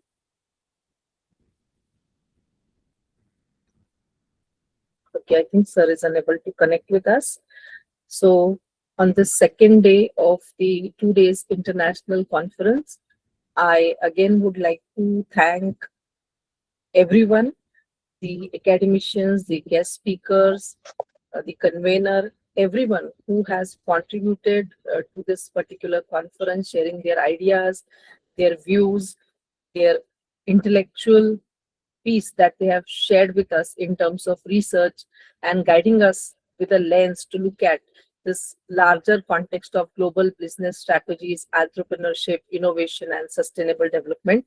I again thank the organizing institutions for giving me this opportunity to host this session, inaugural session of the 2 days international conference, day 2.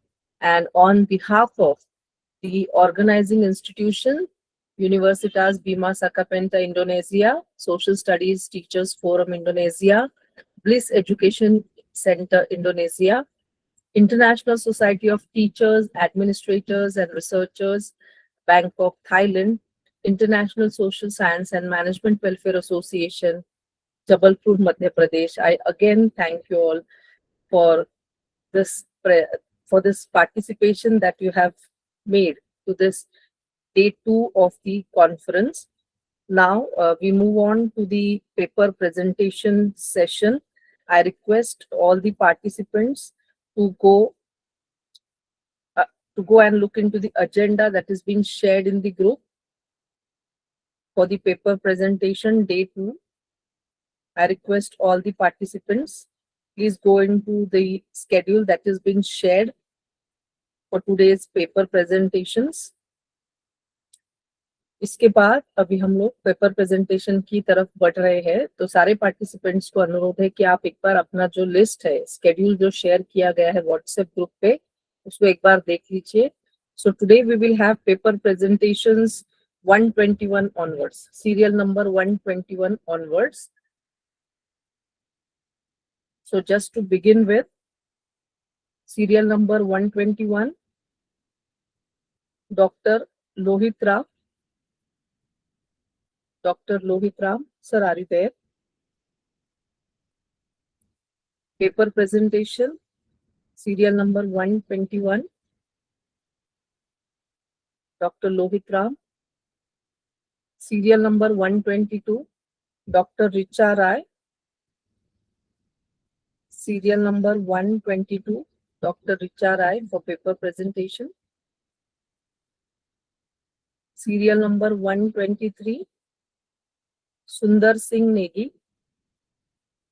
Serial number 123, Sundar Singh Negi. Serial number 124, Dr. Asha Kumari. Serial number 124, Dr. Asha Kumari. Serial number 125, Sumedha Pandey. Serial number 125, Sumedha Pandey. Serial number 126, Mrs. Shweta and Dr. Seema Shinoy. Serial number 126, Mrs. Shweta, Dr. Seema Shinoy. Okay. The next speaker after this is the presenter, 127, Dr. Preeti Kumari. Yes, good afternoon, ma'am. I am Yes, present. good afternoon. Yes. So what Yes. we can do is, we'll start with the serial number 126, Mrs. Shweta and Dr. Seema Shinoy. Ma'am, you can start with your presentation. Okay. Good afternoon, ma'am. Good afternoon. I should share the slide, no, ma'am? Yes. Are you sharing your PPT, ma'am? Yeah, I'll share it, ma'am. Okay, yes. Just we start the session. Now I request Professor Mary Sunanda ma'am to take over the session as a session expert. Professor Mary Sunanda ma'am,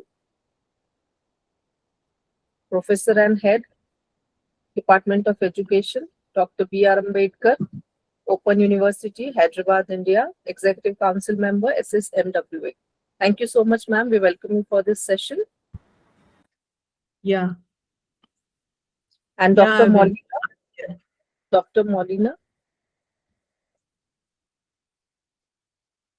Indonesia, Dr. Molina from Indonesia, Advisory Board Member, ISSMWA.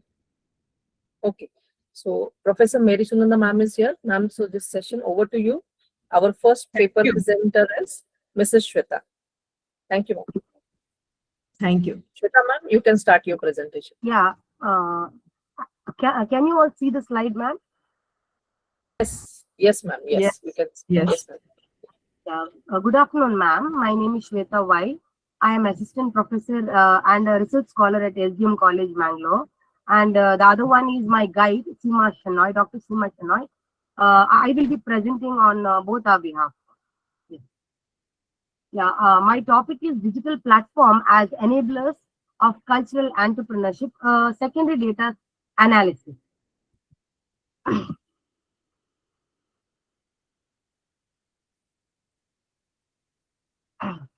So, what is cultural entrepreneurship? It's nothing but entrepreneurial practice using cultural tradition, creativity, and symbolic meaning to create economic and social value.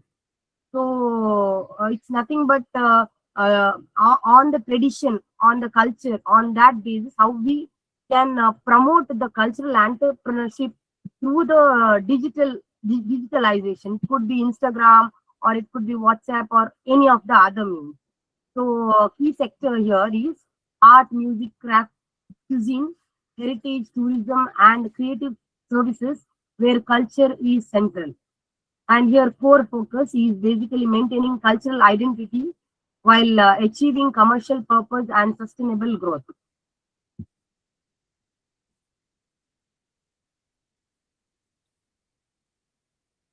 So digital transformation. So digital platforms are reshaping cultural entrepreneurship, offering unprecedented opportunity for the growth and prevention. So as per we have global market access, so e-commerce or a social media platform enable cultural entrepreneurs to reach diverse global audience beyond the local market. And preservation and innovation, that is to what you call to keep the to preserve the culture heritage.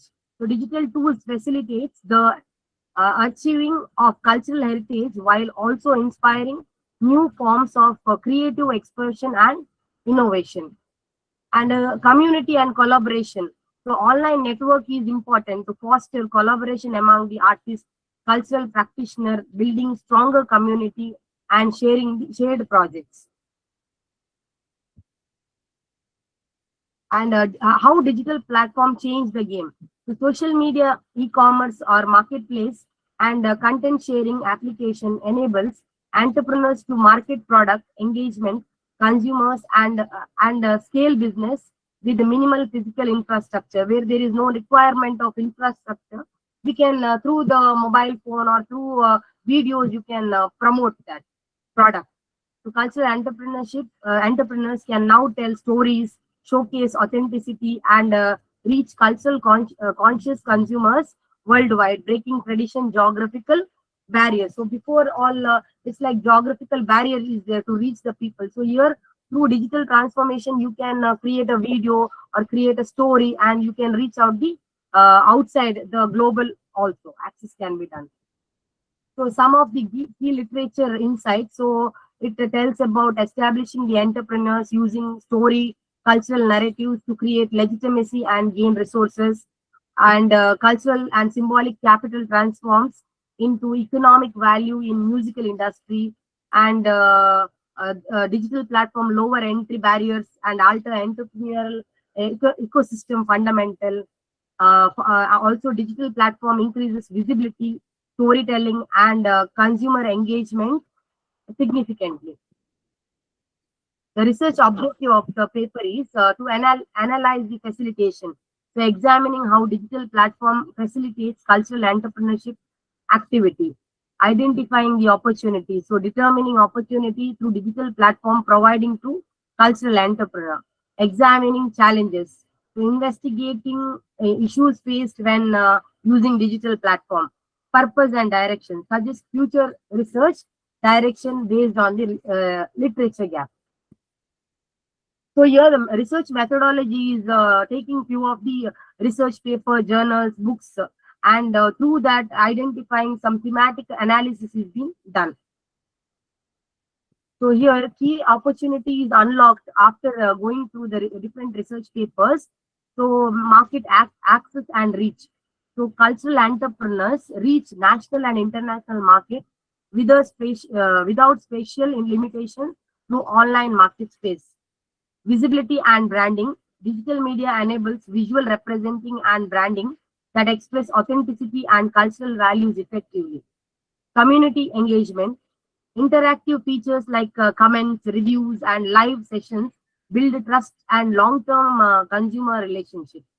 Cultural preservation. Platform serves as a tool for recording and sharing cultural heritage, ensuring sustainable and intergenerational transfer. So some of the challenges and risks, that is the digital literacy gap. So unequal access to the digital skill and resources, limited participation for many cultural entrepreneurs. Then algorithm dependency. So reliance on platform algorithm creates uncertainty and reduce control over the visibility and reach. Then cultural commodification. So risk of cultural misrepresentation and commercialization that underdetermines authentic cultural values. Then intense competition. Crowded digital marketplaces make differentiation and sustained visibility increasing difficulty. And study implication, that is theoretical, integrates digital platform perspective into cultural entrepreneurship research, emphasizing technology as intermediary of cultural value creation. And practically, cultural entrepreneurship can strategically use platform for storytelling and branding. So digital skills program enhance inclusively. Policies, so policymakers and supports institutions should develop programs improving digital access and protecting cultural integrity. So ultimately, conclusion and future direction. So through digital platforms, transforming cultural entrepreneurship by increasing market access, visibility, and cultural marketing, while posing challenges of dependency and commodification. Sustainable cultural entrepreneurship requires strategic and sensible platform use. Future research opportunities. Primary data studies, investigation, platform using across different regions and industries can be done. Comparative research examining cross-cultural digital entrepreneurship pattern, and consumer-centered research or authenticity perception in digital culture of cultural products. Yeah. Thank you, madam. Thank you. Thank you. Nice presentation. Thank you, ma'am. Next presenter is the reference number 127, Dr. Preeti Kumari. Preeti Kumari, are you here? Dr. Preeti Kumari, Yes, ma'am. Yes, ma'am. I'm present now. Assistant Professor Economics, Yes, TP yes, Burma ma'am. Yes, ma'am. College. Yes, ma'am. Yeah, please go ahead. Go ahead. Yes. Honorable 5 to 6. Conference Committee, academician and research scholar, and all, ma'am. Good afternoon, ma'am. My today topic is employment generation, labor market, and workforce development. In this topic, we have analyzed the question by assessing various factors, government initiatives, and global suggestions to track unemployment in India. India's current employment rate stands at 47.20%, trading economics. with a gross domestic product growth rate of 6.5% in 2025 to 26, according to the International Monetary Fund. India's labor force participation rate for individuals aged 15 years and older is 55.5%, lower than the world average of 60.8%, making India the second lowest in 2025. The distribution of LFPR rate for women stood to be 32.8%, whereas for men it stood to be 77.1%. Informal employment rate by total 88.8%, female 87.2%, male 87.2, and female 92.1%.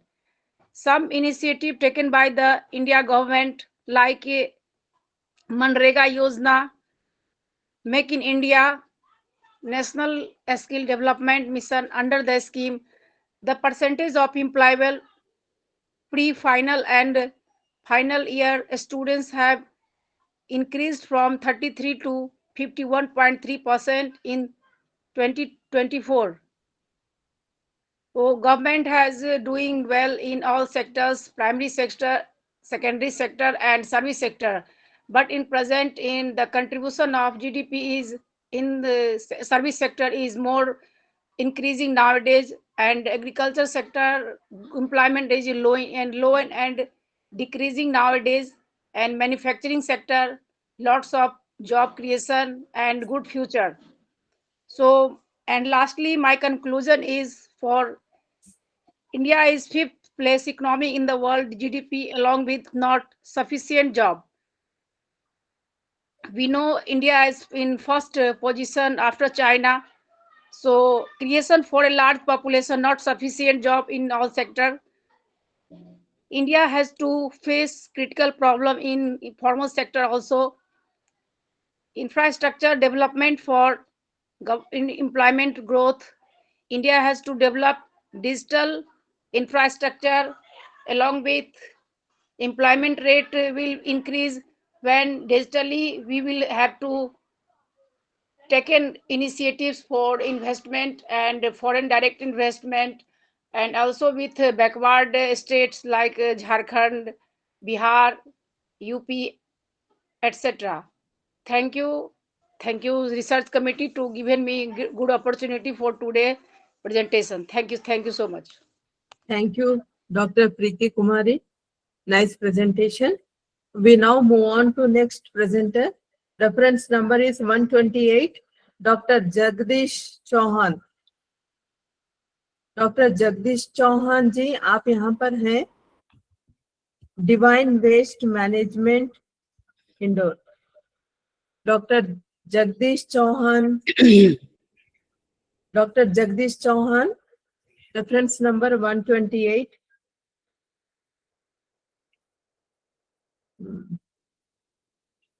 Jagdish Chauhan, okay. The next presenter, 129, Dr. Kavita Vyas. Madam? Yes, ma'am. Yes, ma'am. I'm ready. Yes. Can I share the screen? Yeah, you can share the PPT. Madam is talking on determinants of digital banking adaptation in semi-urban India, an integrated structure model of service quality, trust and digital literacy for financial inclusion. Madam, you are welcome. Yes, ma'am. Just wait.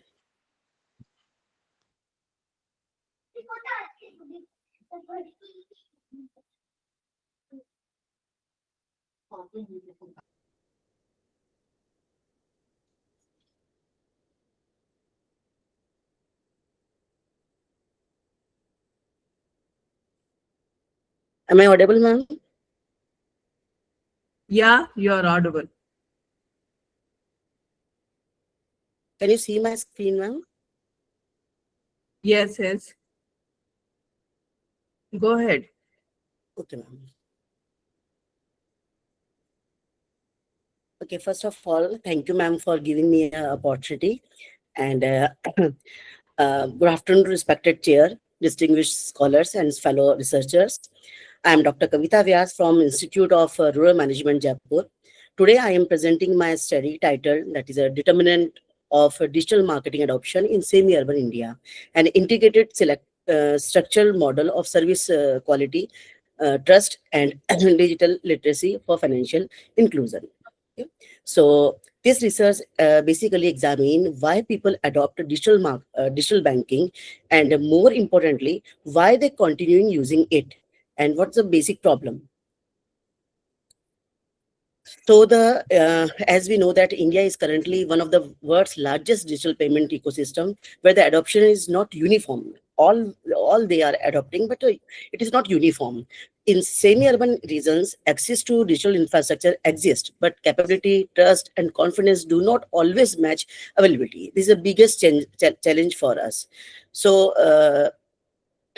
So users, actually, we often rely on the assistant users, agents, relatives, and the intermediaries.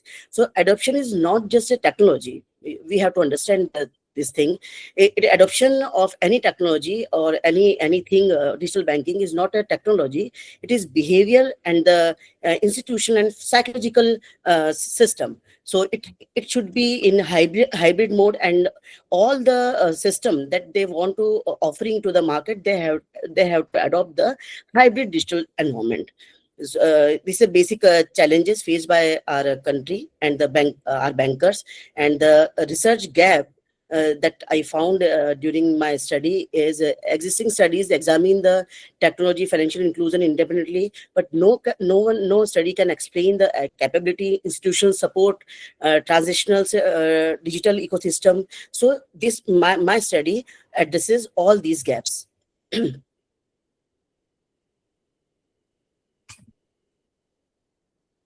So basic objective, if I'm talking about the basic objective of my research, was the adoption, satisfaction, and continuation intention by examining service quality. My basic factors that I have taken, that the service quality, digital literacy, perceived security, trust. Trust is the main factor that I have studied, and the financial inclusion. In our budget also, and our government also focuses on the financial inclusion, but this research, my study revealed that what is the actual situation of the financial inclusion at the ground level. And next, the theoretical foundation. The basic, I adopted the studies integrated the multiple theoretical perspective. That is a technology adoption model, circular model, and then the protection motivation theory. All these are the just I adopted the multidimensional technical process for my study. And basically, the 7 hypotheses I have covered in my study. I'm not reading all these because due to the lack of time. Just I'm summarizing that based on this 7 framework, the hypotheses I have developed, and these test direct effect, the meditation to trust, moderation to financial inclusion. The central mechanism tested is first the security, trust, and the continuation. Is the adopted services will be continued in the future or not, or they are continuing after the adoption of this digital services or not. The methodology, I have taken the 10 users from the semi-urban Jaipur with a minimum, at least they are having a 6 month of digital banking experience. And the data analysis is basically covariance based structural equation model, that is SAM. And I have tested this statistical tool and for the sample size.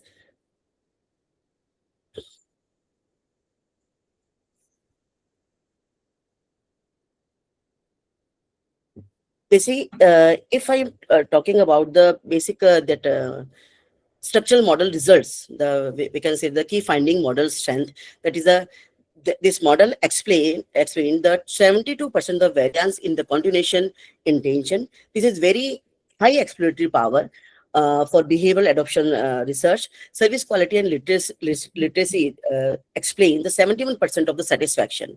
All models fits indicator exceed recommended thresholds. This confirms strong predictive capability. And the structural path results is also analyzed in this study. The service quality, that is a main aspect of any services that the bankers are offering nowadays, and definitely offering throughout the banking. Service quality strongly influences satisfaction. There is a combination: satisfaction, offering what the customer expect, and what we are offering. If it match, then it gives us customer satisfaction, otherwise a dissatisfaction. So digital literacy significantly drives adoption. Perceived security strongly predicts trust. This is the strongest effect. Trust strongly predicts continuation intention. If you trusted any banking system or any product or services, then only we can continue the things or the services. This shows adoption is not sustained by access alone. It depends heavily on trust formulation. All the bankers are going to the rural market or the rural or the semi-urban things, but they are not try to analyze the adoption level. Why they are adopting and why they are not adopting, and what will be the consequences of this adoption in the near future. So if I'm talking about the mediation and the moderation effects, trust partially mediates the relationship between the security and the continuation. This means security perception alone does not create commitment. Users must psychologically trust the system. If they trusted the system, then definitely they adopt the things and continue with the services. Financial inclusion significantly moderates literacy, and it results into the adoption. If they are aware about the things, they are aware about the complete system and the technology that they try to adopt, gives you a financial literacy. Then the next thing is institutional support. If the institutions will support in strengthen the adoption, even when the capability is limited, they don't want to adopt. But if the bankers will aware about the adoption and the benefits of the adoption, then definitely it will give the continuation services. This confirms that the adoption barriers are structurally mediated, not purely individuals. These are the some statistics that I have shown in my PPT, indirect effects and these things. Then the implication of theory and this practice and the policies. Basically, theoretical contribution, if I'm talking about the theoretical contribution, first structural model integrates capability, trust, institutional felicitations, empirical validation of hybrid digital adoption, behavior and trust, and behavioral transmission mechanism. This is, it means that the first integrated structural model combined three things: capability, trust, and institutional facilities. Then the practical implication of my study is the adaptive interface design. I already combined the things. When I went to the persons or the consumers, I usually ask about the onboarding programs, what you are using, what about the transparency, security, and the strategies, and again to the bankers, that what strategies they are adopted for these things. So banks must focus, after this analysis, I can commit into this thing, that banks must focus on service reliability, assisted onboarding, and transparent security system. This is the main important part of my study. And the policy implication, if I'm talking about the how this study help in the policy implication, then the financial inclusion, that this is the main focus of our present budget and our government also, that the financial inclusion must be capability centered, not access centered. Institutional support must be essential for the sustainable adoption. And if I'm talking about if I'm talking about the key takeaways for the global digital, that is are the theme of our this international conference, that is a digital banking adoption in transitional environment is not purely technological. It depends on the interaction, basically interaction of the technology, performance, behavioral capability, and the trust is the central mechanism linking security, sustained uses, and basically the capacity gap can be reduced through the institutional support. And the last one is the integrated strategies are essential for the financial system, and this for the sustainable financial inclusion, it requires the integrated strategies across all these three. So in our with these notes, I'm winding up my presentation. Thank you, all the organizers. Thank you very much for paying the attention. I look forward to your questions if you have. Otherwise, thank you. Thank Thanks a you. lot. Thank you, ma'am. Thank you. Nice presentation. The next presenter is reference number 130, Dr. Jasbir Singh. Yes, ma'am. Yeah.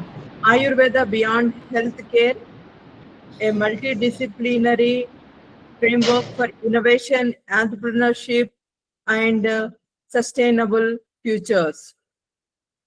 Associate Professor, Ayurveda College and Hospital, Bilaspur, Haryana, India. Sir, over to you. Yes, ma'am. Can I share my PPT? Yeah, as usual. Okay.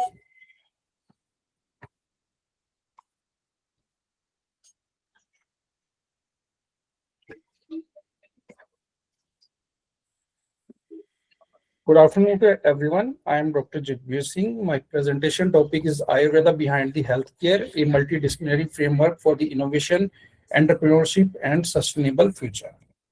First of all, the study that of the Ayurveda behind of the healthcare that involve the innovation and technology, that is the traditional knowledge integration and entrepreneurship, that of the Ayurvedic business model, and sustainable development, that is the ecological and social balance, and then global collaboration, that of the interdisciplinary research network, and that Ayurveda provide of the integrative knowledge system of the innovation, entrepreneurship, sustainability, and transdisciplinary. And the global, that of the background of this study, that of the global development challenges, that of the public health inequalities and the economic instability, social inequity, environmental degradation and fragmented disciplinary solution, that of the health, economic, environment, and the social, that provide of the need for the integrative knowledge system, that provide of the holistic approach and cross-disciplinary collaboration and sustainable solution and global harmony and the knowledge integration. And the why the Ayurveda behind of the healthcare, that of the Ayurveda is not only a medical system but a life science philosophy, preventive health model, ecological ethics framework, educational paradigm, and sustainable lifestyle science, and that of the core principle, that of the health, that is equal to the harmony between of the individual and the society. And the recent global trends show that of the rising of the interdisciplinary research and sustainable development discourse and growth of the wellness economy and indigenous knowledge recognition, that provide of the Ayurveda entering into the global academic ecosystem. And the problem statement of this study, that of the despite of the global interest, Ayurveda is still viewed mainly as of the traditional health system only. And the key challenges, that of the limited recognition in innovation study, and the weak entrepreneurship integration and fragmented of the research of the disseminations, and the lack of the analytical model, and the limited interdisciplinary collaborations. And the aim and the object of this study, that of the aim to examine of the Ayurveda as of the multidisciplinary framework supporting of the innovation, entrepreneurship, sustainable development behind of the health care application. And the objective of this study, that of the analyze of the evolving of the multidisciplinary role of the Ayurveda, and the innovation ecosystem linkage, and assess the research disseminations of the trends of the strategy of the examination of the research growth and global conceptual sustainable model. That of the literature review of the study, that of the key insight from the previous study, that of the author and the year, and the key contribution, that of the Sharma 2012 study, that the emphasize of the Ayurveda as of the preventive health science performance study 2015, that of the proposal of the integration of the Ayurveda with the modern scientific research, and the mission and the Singh study 2018, that the highlight of the interdisciplinary elements of the traditional knowledge system, and the global sustainability study 2020, that the linked of the indigenous knowledge with the sustainable development of the framework, and the integrative innovation research 2022, that of the identify of the wellness economics, the emerging entrepreneurship sector, and the recent scientometric analysis of the 2024, that of the demonstrating of the rising of the international Ayurveda of the publication. And out of the research hypothesis, that of the H0, that of the null hypothesis, that of the Ayurveda research of the dissemination has been of the no significant relation with of the innovation and the sustainable development outcome, and H1, that of the alternative hypothesis, that of the Ayurveda research disseminations significantly contribute to the innovation and the sustainable development outcome. And these are the research methodology used, that of the mixed method approach, that of the descriptive analysis provide the publication trend and data mapping and volumes, and the sources analytical interpretation that provide of the data comparison and trend analysis and gap identification and conceptual model that provide of the framework design, theoretically models, pathway analysis and statistical evaluation that of the quantitative tools and correlation and regressions and the hypothesis testing and the research nature that of the multidisciplinary that involve of the Ayurveda management, innovation and sustainable data science and analytical that of the data analytical interference and the evidence-based insight and the conceptual model that of the model development, theoretical lens and innovation framework and exploratory that of the gap analyzing and research question and future direction. Then of the study design framework that provide of the traditional knowledge into the scientific validation, academic publication and global collaborations and the innovation and entrepreneurship and then of the sustainable futures. And the data collection, data sources that of the peer review journals and conference proceeding and institutional reports and academic database and sustainable policy documentation and data pipe that of the quantitative and qualitative in nature and variable that of the independent variable that of the Ayurveda research dissemination and dependent variable multidisciplinary innovation growth and the data analysis method that of the descriptive statistics and conceptual modeling and chi-square test of the independence that provide of the merely purpose to associate them between the dissemination and the innovation of the growth. And these are the outcome that of the growth of the Ayurveda research that of the 2015 that of the publication 130 and the innovation study 20 and then increased into 2082 220 into then the innovation is 45 and 2020 that of the 310 publication and innovation 70 and the 2023 480 and then innovation study 120 and 2025 640 and innovation study is 210 that a continuously upward trend observation. That is, these are the publication growth trend that involve the upward in nature and the statistical test that of the parametric that of the statistical test that of the chi-square test for the independence and the chi-square test value that of the 16.92 and degree of freedom DF that is 4 and level of significance that is 0.05 and critical value 9.49 and these value that of the 16.9 is more than 9.49 that the null hypothesis is rejected and the alternative hypothesis is acceptable and the statistical interpretation that of the significant association confirmed of the p-value is less than of the 0.05 and the research dissemination influences of the innovation of the growth and the result unlikely due to the chances. And the key result of this study that of the expansion behind of the clinical research, increased global visibility and conference enable collaboration rising of the wellness entrepreneurship and strong research credibility and thus the Ayurveda evolved from of the healthcare practice into a framework guiding of the ethics, innovation and sustainable development. And the outcome of this study, that of the academic outcome, that of the recognition of the Ayurveda as the transdisciplinary knowledge system and expansion into non-medical research domains and increased global collaborations, and the societal outcome that of the promotion of the preventive lifestyle model and support of the sustainable consumption of the practice and the development of the wellness-based economics. And the discussion of this study that of the Ayurveda embody principle relevant to of the multidisciplinary that provide of the healthcare, that of the preventive and personalized care and business innovation, wellness, entrepreneurship, and the environmental study that of the ecological harmony and the resource balances and the social sciences that of the equity and the community center healthcare model, and the multidisciplinary application of the Ayurveda line with of the contemporary sustainable development approach of the emphasizes of the interconnected system rather than of the isolated of the intervention and the research and dissemination play a transformative role by the converting of the traditional wisdom into the scientific communication knowledge international conference further, and those the Ayurveda evolved from the healthcare practice into a framework guiding ethics, innovation, and sustainable futures. And these are the recommendations that of the promote of the interdisciplinary research program and encourage the index journal publication and integrate of the Ayurveda into the entrepreneurship education and standardized methodologies and the strengthen global collaboration and develop of the wellness of the innovation incubators. And the future scope of the study that of the digital Ayurveda knowledge platform, AI integration into the healthcare innovation and global wellness economic modeling and policy level sustainable adoption and cross cultural collaborations. And the conclusion of this study that of the Ayurveda function as of the knowledge system, innovation framework, ethical development model, and the sustainable pathway and statistical evidence confirm its role into the multidisciplinary innovation group. These are the conclusions, and these are references used in my study. And thank you very much, ma'am. Thank you. Thank you. Nice presentation. Dear presenters, here is a break. Presidential speech by Professor Surendra Singh, Registrar, Rani Durgavati Vishwavidyalaya, Jabalpur, Madhya Pradesh. He is also the advisory board member of ISSMWA. Sir, Professor Surendra Singh, Registrar. Sir, are you here, sir? Yes, madam. Good afternoon. Good afternoon, sir. Namaskar, Adab. Ji, madam. Namaskar, namaskar. Sir, this is your over to you, sir. We would like to hear from you. Thank you, sir. Madam मैं हिंदी में बोल दूं चलेगा?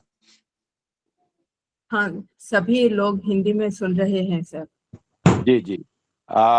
सबसे पहले तो मैं आप सभी के प्रति आभार व्यक्त करता हूं कि आपने हमें यहाँ अपनी बात रखने का अवसर मिला, तो सभी ऑर्गेनाइजर्स को, सभी को बहुत बहुत धन्यवाद.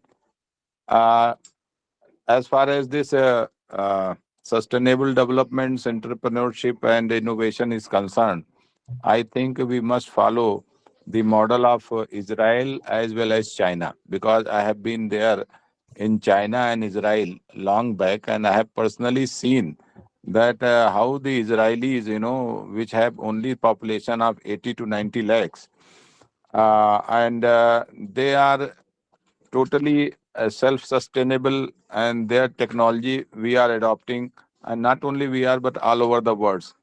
So, and in China also, I have seen that each and every house itself is a kind of cottage industry. Nobody is left without any kind of job or what you can, their self engagement, or everyone is doing something. So I feel that until and unless each and every village, each and every house is converted into a manufacturing unit, India has to do that, has to follow that same kind of dedication, same kind of determination as the Israelis are doing, and same kind of manufacturing have as China is doing. So I feel that first we have to identify that what are our imports of the country, because until unless we understand that where we are lacking, if we have to take our country to a Vishwaguru or in a developed nation, we have to really cut down our imports. Imports bills are import sectors, whether it is electronic, whether it is in agriculture, whether it is any manufacturing, we have to identify, and then accordingly we have to focus on our researches, that these kind of things we have to develop so that we can be a self-sufficient, self-sustainable and an export-oriented country. Whether it is energy sector or the food sectors or the industrial sectors, we do not know, but actually you will look at our household things, will find that MNCs are entering in our house without the knowledge. Most of the things are coming from the MNCs. So we have to recognize each and every item and then focus on our indigenous knowledge, developments of our own technology, which is competitive in nature. Not that it is not competitive. So even it is a private sector or the government sector, we have to focus on our researches, as many of us have said. It should be dedicated to the country, it should be dedicated to the nation. Not just a research that I am doing research for the sake of the research. And that is why the most of our data and most of our things are not so valuable. And therefore, I must say that I must emphasize that our researches, our technological development should be focused and dedicated to the country. Until unless this dedication will not come, it will be very difficult to take the country to a new height. Our government is doing a lot. It is now the duty of our citizens and ourselves, each and every individuals of the country. If we unite together and work, I think that nobody can stop India. So I will conclude by saying that we must promote our own technology. We must skill each and every youth, young women, Man, even those like we are a senior citizen, whatever the knowledge we have, it should be utilized properly till the end of our life for the nation. And therefore, we must think each and everyone that what we are doing is doing for the country, is doing for the people of the country. It's a service. And therefore, ultimately, everyone has to unite and take the India to a next level. So with this message, I would say thank you so much to all the organizers for giving me this opportunity to share my knowledge. Thank you all the delegates, the renowned eminent scientists, and each and every present over here. Thank you so much, madam. Thank you. And Jai Hind, Jai Bharat. Thank you, sir. Shukriya, dhanyawad. Sir, thank you for giving us the example of China and Israel country. Sir, very marvelous, sir. And also focusing on our indigenous knowledge, our technology development for the benefit of our households, units, for making it a manufacturing hub. What a marvelous session, sir. Thank you, sir, once again on behalf of ISSMWA. Thank you, madam. Thank you. Thank you so much. Thank you very much, sir. Thank you for giving our time, sir. Thank you, Thank sir. you, Dr. Sahab. Thank you so much. Sir, shall I continue our presentation, sir? Then our next presenter is reference number 131, Dr. Ashwini V. Yankati. Dr. Ashwini, are you here?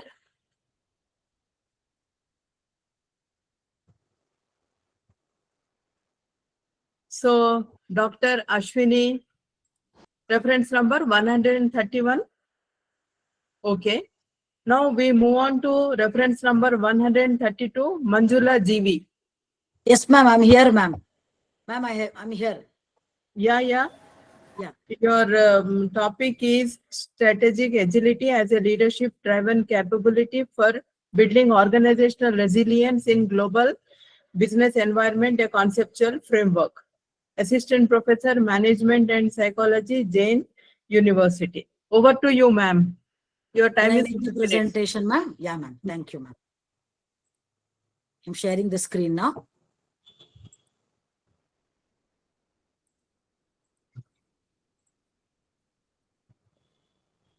Ma'am, is the screen visible? Am I audible?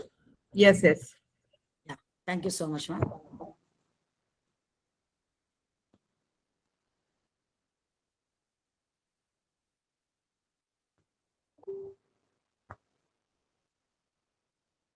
A very good afternoon, a very warm welcome to my presentation today. Thank you so much, all the organizers, for providing me this opportunity. It was indeed an eye-opener session and an overwhelming session to attend with the keynote speakers, where they all spoke about innovation and technology. How India is becoming innovative day by day, and how innovation is joining hands with technology, thereby taking our country to the greater heights. No doubt about it. It was really an eye-opener. Case studies like Zerodha, all the examples given by different keynote speakers was an eye-opener. And we also very well understand that innovation is the era, innovation is the trend, which can take organizations to the next level.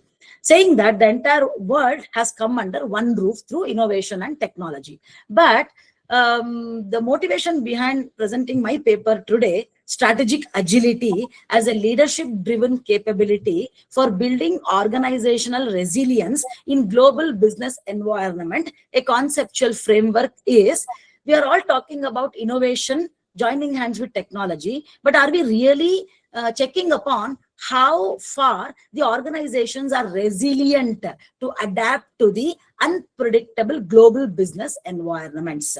So that is a big challenge today, where organizations, though they are innovating new things, though they are promoting new things to the industry, are they able to sustain? Are they resilient? Can they bounce back and perform? So this gave me the motivation to take up this research paper. This is a conceptual framework study. Like I have integrated leadership here because most of the time resilience is always treated as separately. But here I have taken leadership driven capability to build organizational resilience in different global business environments. So this is a conceptual framework, and strategic agility builds organizational resilience. That is the point what I want to prove in this paper. Moving forward, the paper is presented by Manjula GV from Jain University in guidance with my guide, Dr. Lakshman Kumareshan, Jain University, Bangalore. The challenges of global business volatility is VUCA. Today, the market is facing volatility, uncertainty, complexity, and ambiguity. The organizations should sense the volatility and uncertainty in the industry, and they should be ready to change. They should be adaptable to change, and that change comes from leadership agility. That is what is the understanding of this paper. So this particular paper, the research treats agility and resilience separately. But our view is agility and resilience should be treated together so that we can build organizational resilience. This is the VOCA model. The industries today face major unpredictable changes. The future is unknown. We are very uncertain in the industry. The complexities are many. Different factors influence industrial growth, and at the same time, too much of conflict, noise, and insufficient data, it makes difficult for the organizations to sustain in the industry. So we are trying, in our introduction, we want to highlight the point that disruptions today are continuous. They are not episodic. Disruptions today doesn't come by episode. Today, disruptions are continuous. A business model, a business idea today may become stale after 1 week, may become not a good idea after 1 week. So the organizations has to be ready. They should be ready on their knees to face the global market changes. And it cannot rely on crisis management, because those days have gone when crisis will happen, then we will manage. No, today, resilience has become strategic necessity. Resilience means how we can predict the unpredictable changes, how we can be ready, how we can transform the challenges into growth opportunities. That is what our paper is representing. And resilience is no longer reactive. We are not in a situation to react after the situation happens. Resilience is built proactively through leadership and strategy. So leadership plays a very vital role in building resilience in the organization.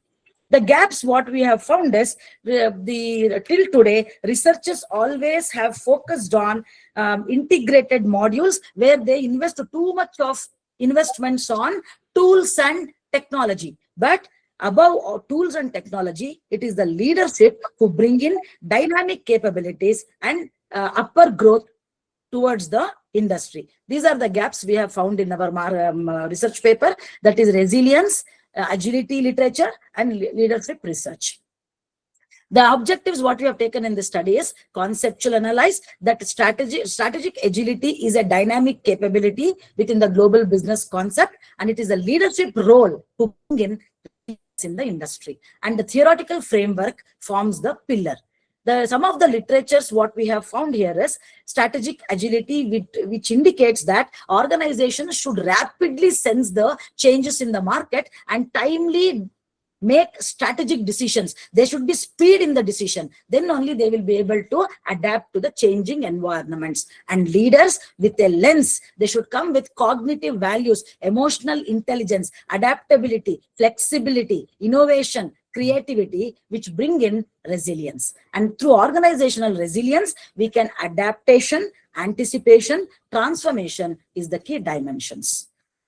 Now, the theoretical foundation, what we have taken is dynamic capabilities theory, which talks about dynamism, reconfiguring the competencies, manpower, material, machine, and money according to the environmental change. And also the upper echelons theory, which talks about leaders, potential, emotional intelligence, their adaptability, their choices, their preferences, their decision making, which builds the dynamic capabilities.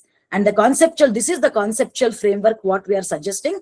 To achieve this conceptual framework, the leadership has an antecedent that allows strategic agility that helps facilitate organizational resilience. So the leadership should drive agility via clarity of vision. What is the vision of the organization? We should have clarity. Speed of decision making. Decision making is very, very crucial. How we are reorganizing our money, manpower, material, the resources is a very strategic decision. And learning orientation. We should always be on the learning radar, adapt to the new technologies. Madam, please conclude, Yes, madam.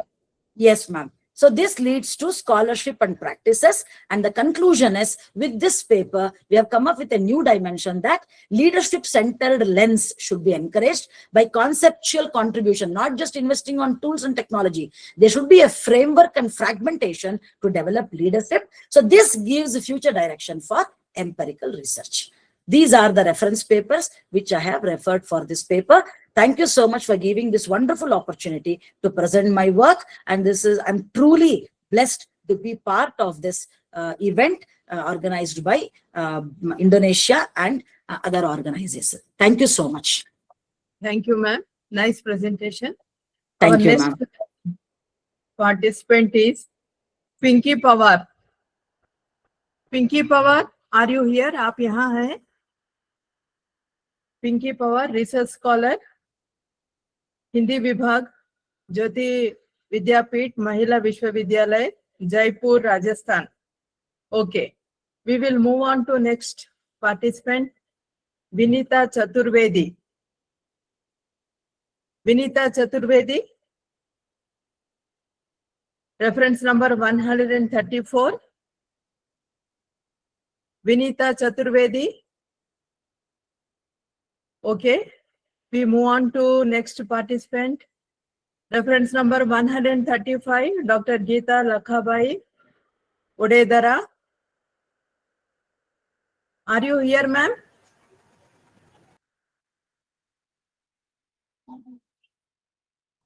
Are you here? Reference number 135, Dr. Geeta. Okay, now we move on to next participant, 136, Kiran Prem Kumar Malle. 136, Kiran Prem Kumar. Are you here? Our next participant, 137, Ritu Varshini Kumar. Ritu Varshini Kumar. Ritu Varshini Kumar, reference number 137. Our next participant is 138, reference number. Yes, Dr. ma'am. Yes, Bhupendra. ma'am. How to Sachan. pronounce? Dr. Shashank. Bhupen Sachan, ma'am. Sachan. Sachan. I am audible properly, ma'am? Yes, yes. Okay. You are speaking on climate governance and social justice, a sociological examination of policy, power, and inequality in the green transition. Yes, Over ma'am. to you, sir. Okay. Can I share my PPT? Yeah, share.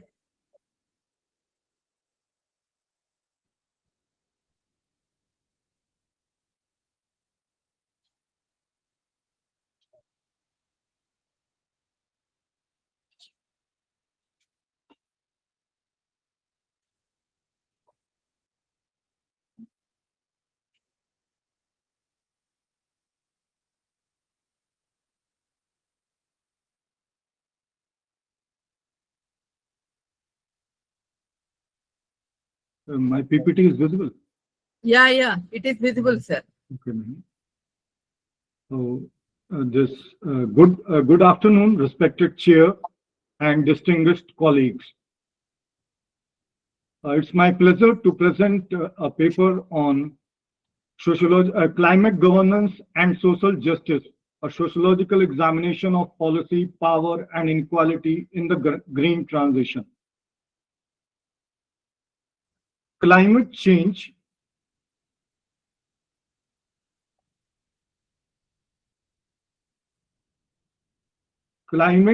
is often described as an environmental emergency.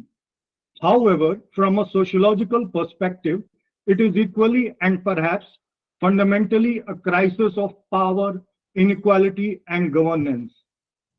Today, I argue that the green transition is not merely a technological shift from fossil fuels to renewables. It is a profound restructuring of economies, labor systems, and global hierarchies. The critical question, therefore, is, does climate governance promote social justice, or does it risk reproducing inequality under a green framework? Climate crisis as a social crisis.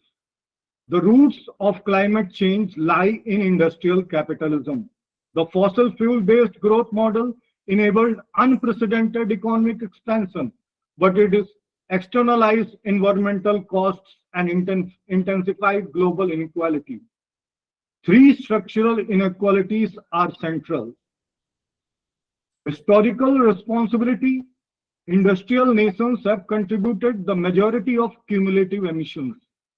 Unequal vulnerability.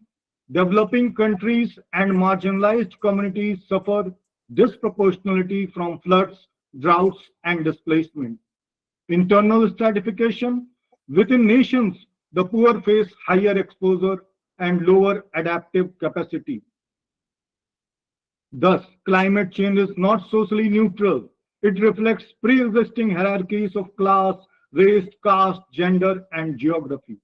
The climate crisis is therefore not just about carbon concentration.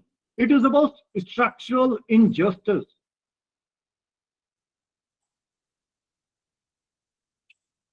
Climate governance today operates largely through market-based mechanisms, carbon trading systems, emissions offsets, green bonds, ESG frameworks. These instruments aim to reduce emissions while preserving economic growth.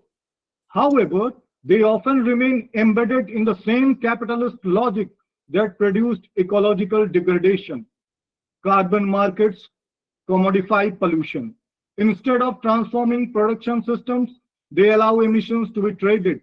Meanwhile, renewable energy technologies require lithium, cobalt, and rare earth minerals, often extracted in the global south under exploitative conditions. This creates a paradox. The green transition may reduce emissions while reproducing global inequalities through ecological unequal exchange. The question we must ask is whether we are witnessing ecological transformation or simply green capitalism. Environmental justice framework. Environmental justice theory provides useful lens to evaluate climate governance. It identifies three dimensions of justice: distributive justice, who bears the cost and who receives the benefits. For example, carbon taxes may disproportionately burden lower income households. Procedural justice, who participates in decision making? Are affected communities consulted in renewable energy setting or coal phase outs? Recognitional justice, whose knowledge and identity are respected? Indigenous ecological knowledge is often sidelined in technocratic policy making. Without attention to these dimensions, climate policy risks becoming socially regressive. Global governance and North-South inequality. What is this? At the international level, climate governance is institutionalized through the UN climate regime and the Paris Agreement. However, negotiations reveal persistent tensions between developed and developing nations. Developing countries face a dual challenge. They must pursue economic development. They are simultaneously expected to decarbonize rapidly. Climate finance remains insufficient and often loan-based, increasing debt burdens. Debates around loss and damage reflect deeper disputes over historical responsibility. Thus, global climate governance mirrors existing world system inequalities. So what's the just transition? A pathway to equity. The concept of just transition emerged from labor movements demanding protection for workers affected by environmental reforms. A genuine just transition requires worker retraining and income protection, public investment in green jobs, community ownership of renewable energy, participatory governance mechanisms. However, there is a crucial distinction between rhetorical inclusion and substantive redistribution. If justice remains, symbolic inequality persists. If redistribution becomes central, the green transition can be transformative. So here I want to conclude. The climate crisis is fundamentally a justice crisis.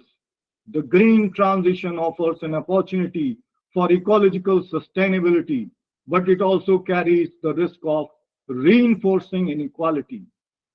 A sociological lens reminds us that climate governance is not only about emissions targets.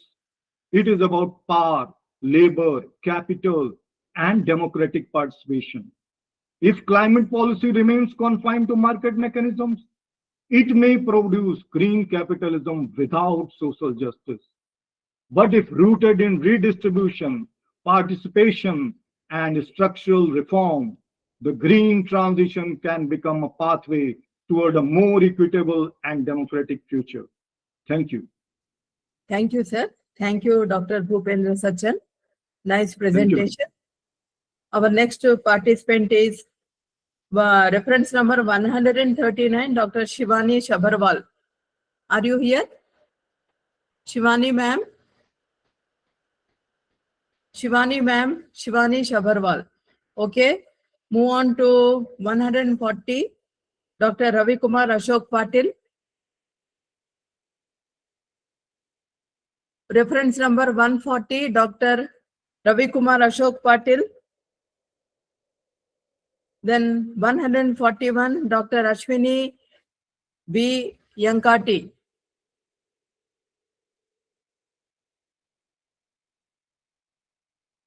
(142) reference number, Suveta Sri. Are you here? Ma'am, Suveta Sri, are you here? 143 reference number, Rakesh.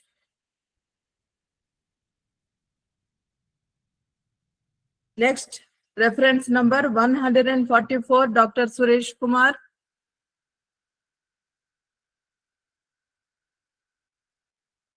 (145) reference number, Rishikesh Anil Suryavanshi.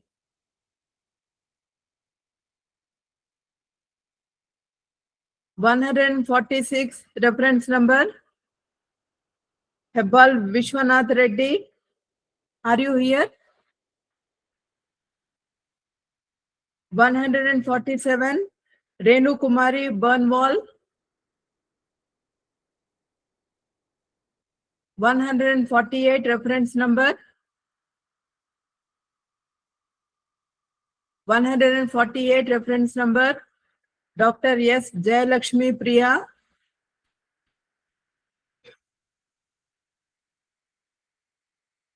(149)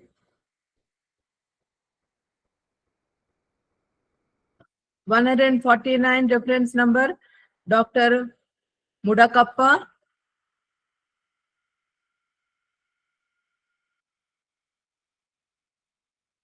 (150) reference number, Professor Jyoti Digambar Sampale.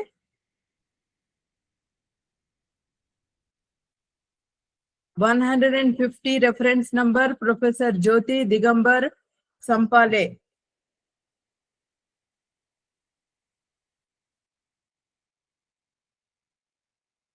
(151) Rangoli Joshi.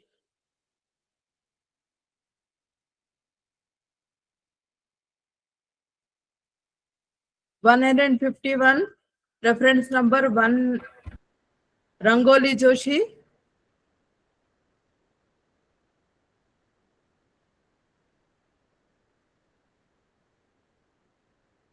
Reference number 152, Amog Pagadala. Yeah, I'm present here. Okay. Your reference number is 152. Yeah. And low cost ventilator with the integrated ECG and pulse oximetry. You go ahead. Okay. Okay. Let me share the screen. Yeah, you are welcome. Share. Wait a minute.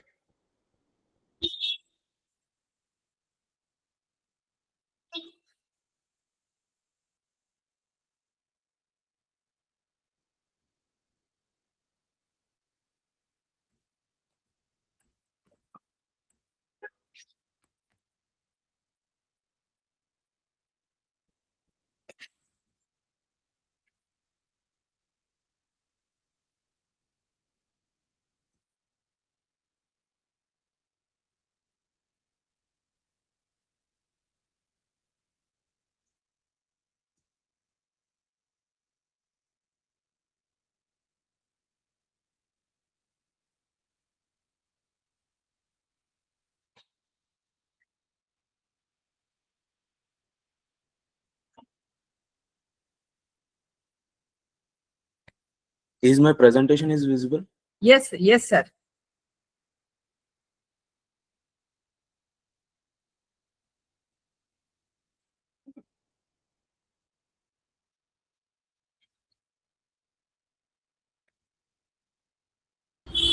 No, sir, no. Another screen visible. Please check. PPT not so.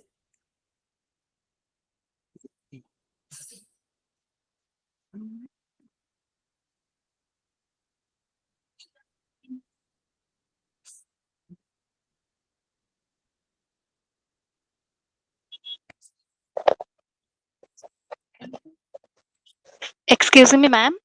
This is reference number 150. Due to technical issue, I was left out. After this, can I present? Yeah, if somebody is okay, you can present. Even then also, हम last में आपको time देंगे. You can present. Let me call out number 53. If they are not there, means I will give you. Jyoti. Okay, ma'am. Huh? Thank you, ma'am. Thank you so much. Okay, can I start now? Yeah. Okay, good afternoon, respected judges, professors, and my dear friends. This is P. Amok, currently pursuing BTech third year in the stream of ECE from Guru Nanak Institutions of Technical Campus, Telangana, India. Along with my team members, P. Nagatanmay, Harshit, Anita Palnati, we have deployed a project titled Low Cost Ventilator with Integrated ECG and Pulse Oximeter.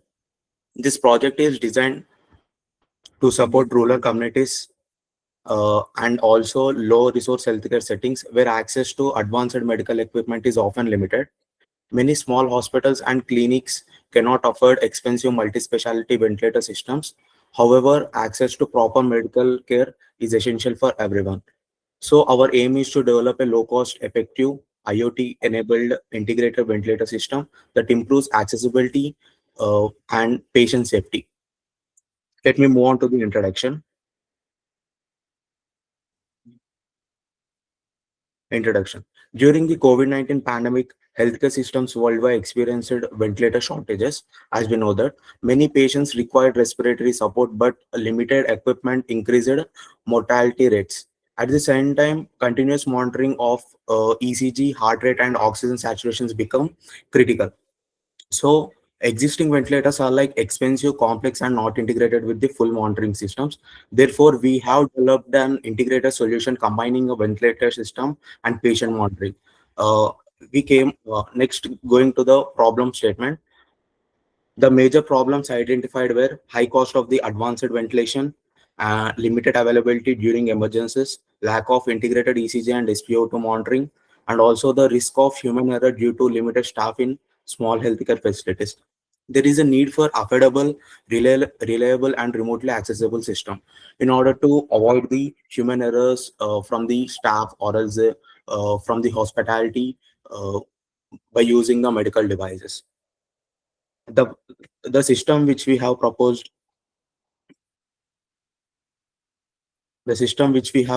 like our proposed system is a low cost integrated ventilator with real time monitoring. It also includes the mechanical ventilation using the AMBU bag.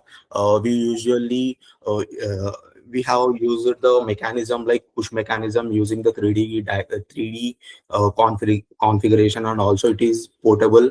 We can carry it, and also it also includes the ECG monitoring, heart rate, and SpO2 monitoring, which is used to monitor the oxygen levels as well as the breath rate of a patient, muscle activity detection in order when the in case if the patient is in coma or something, in order to get the message that if someone suddenly moves his moves movement related to the, and also we have included the IoT based remote access. The system supports age based ventilation settings for safety, respiratory support. System architecture. Next.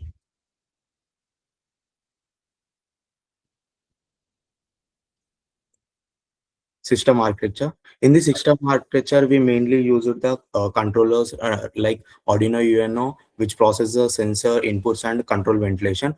And also we have used the Node MCU ESP266, which is used to provide the IoT connectivity. And the sensors which we are included in this are max 30100 sensor for heart rate and the oxygen saturation, and also the AD8232 sensor for ECG signal monitoring, and also the EMG sensor for muscle detection. The servo motor compresses the AMBU back to deliver the controlled breaths, and the data flow related to this project is like sensors collect the patient data and then Arduino process the data. Ventilation is controlled. Like we can select the knob. And that knob contains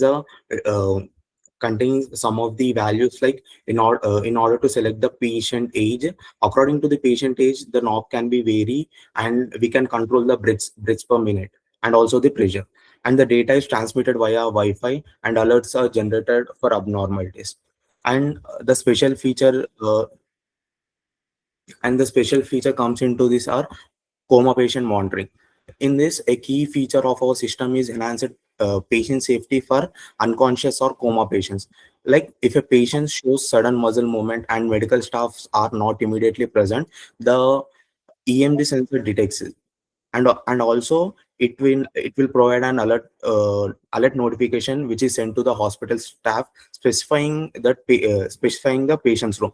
This reduces the human error and ensures faster medical response. And also we have integrated with the IoT and remote monitoring. The system is IoT enabled. Hospital staff can monitor patient vitals remotely from anywhere. And also the additionally secure access can be provided to the patient guardians. This allows real-time monitoring of ECG, BPM, SpO2, and it improves the transparency and also reduce the anxiety for the families.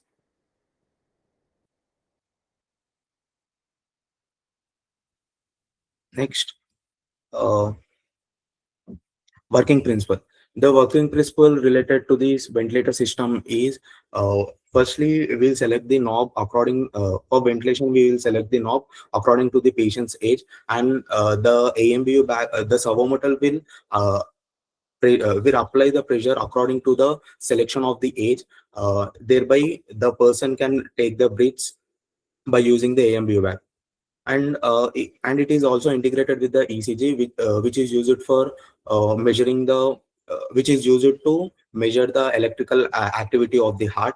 And it also measures the BPM and SpO2, which is nothing but a breaths per minute and the oxygen saturations in our blood.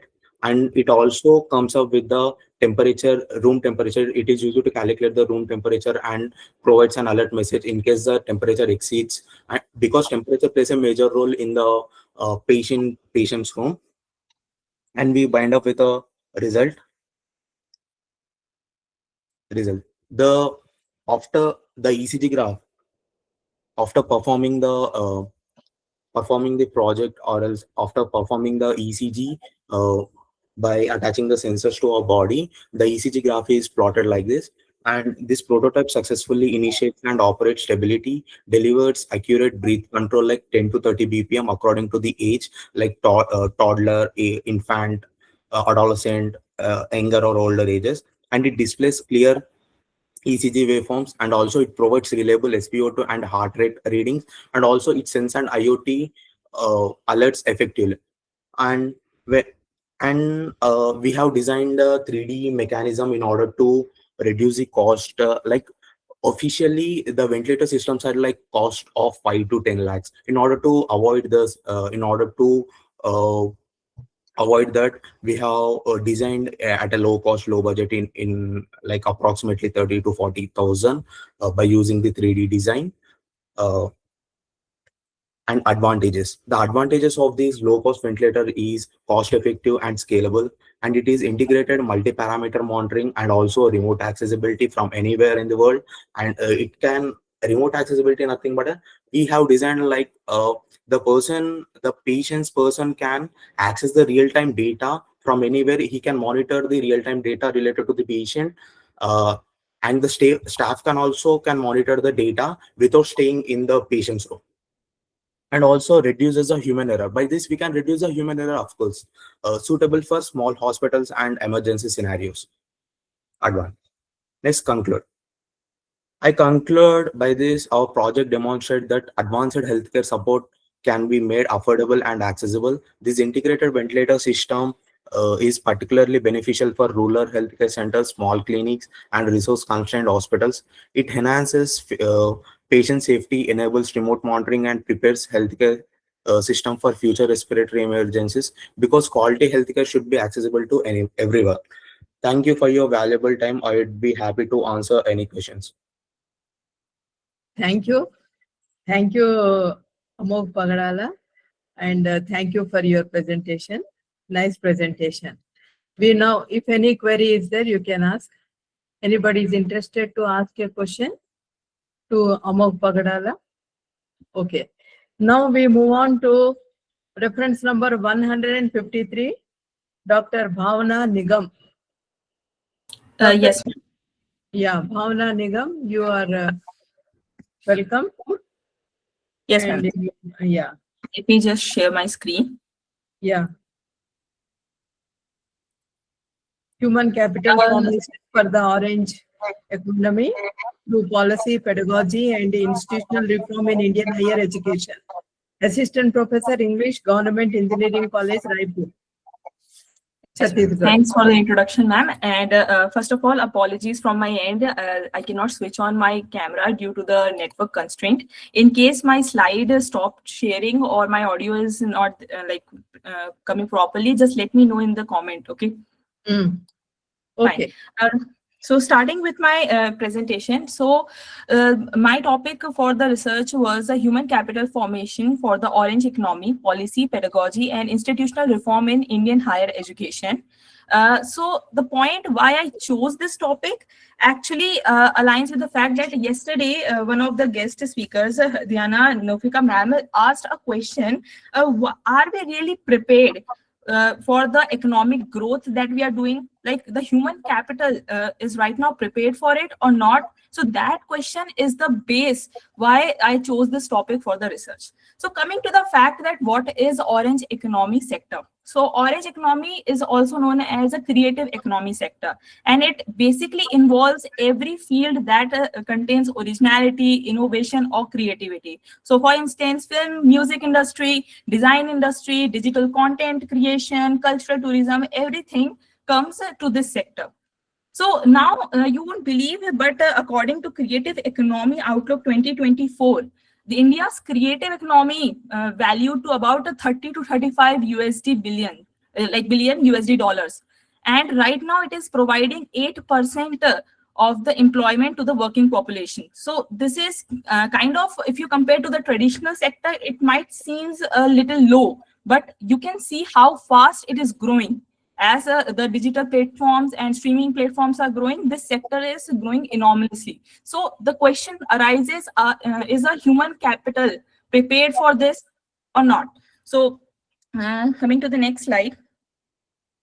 Now, so the point is, everyone is aware about the human capital theory suggested by Theodore and Gary Baker, that if we invest in education, So basically we get a profit in terms of increased productivity, and eventually we are contributing to the economy. So everything that needs to be changed should be changed from the base or a source. So if you want to make the human capital competent for this competitive market, you need to work on the education system of it.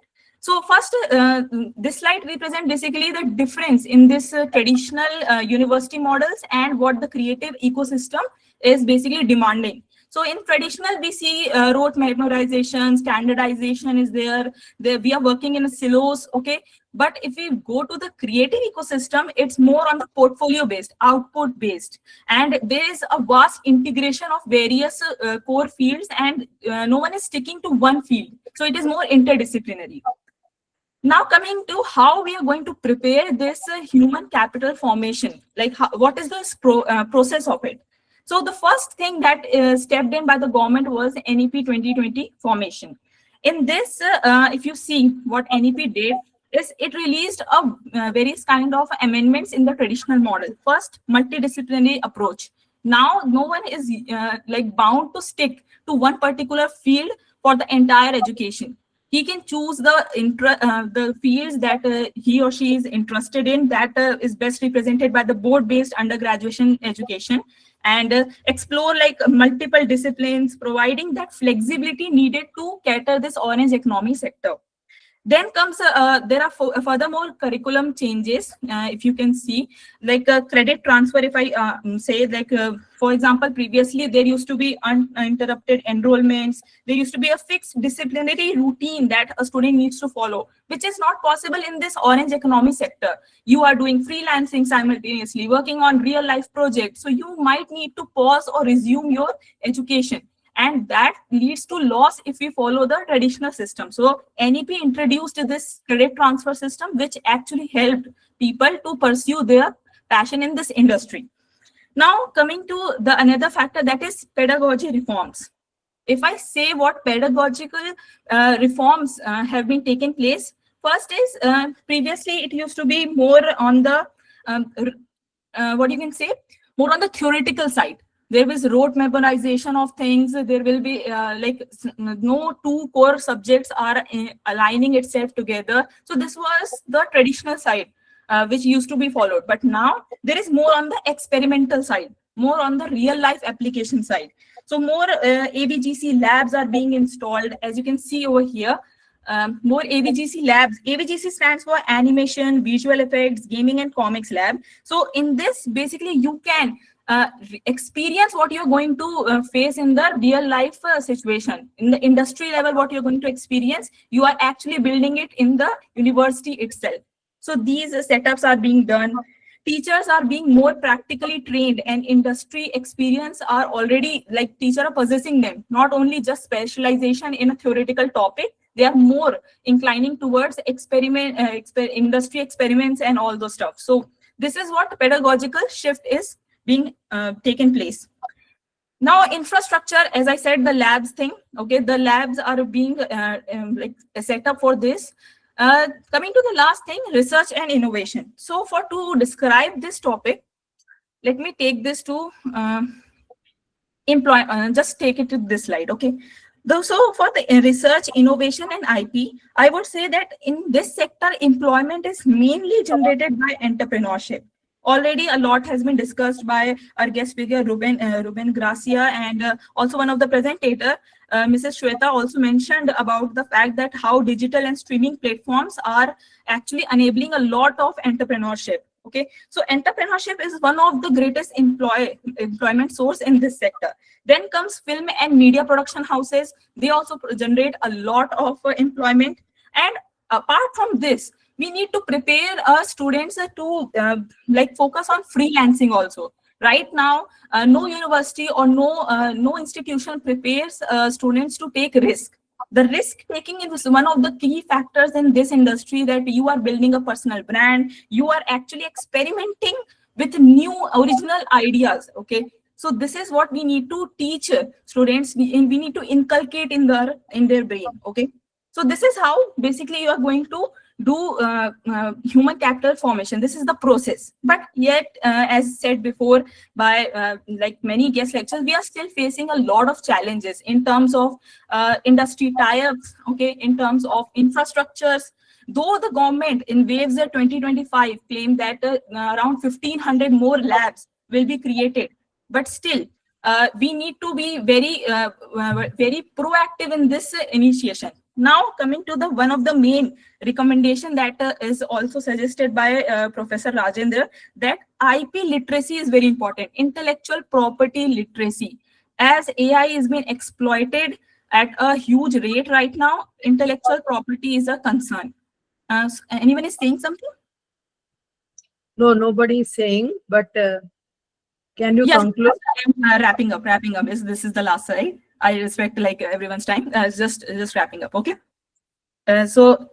Yeah, basically intellectual property literacy is very important. And apart from that, obviously industry university clusters should be done. And you can take examples from various global already developed nations like South Korea, UK, Finland. They have this model proposed in there and they are already getting prepared for orange economy. So this is now the time for India to become prepared for the orange economy. Thanks for your time. Thank you to all.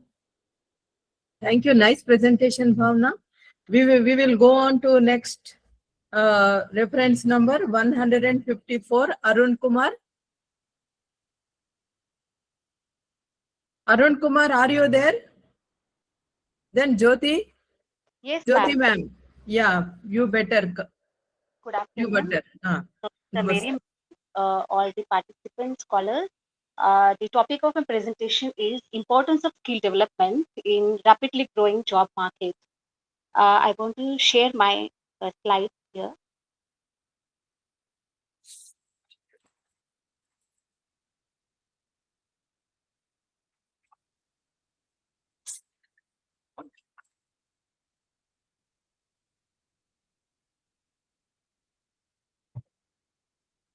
My slide is visible, ma'am.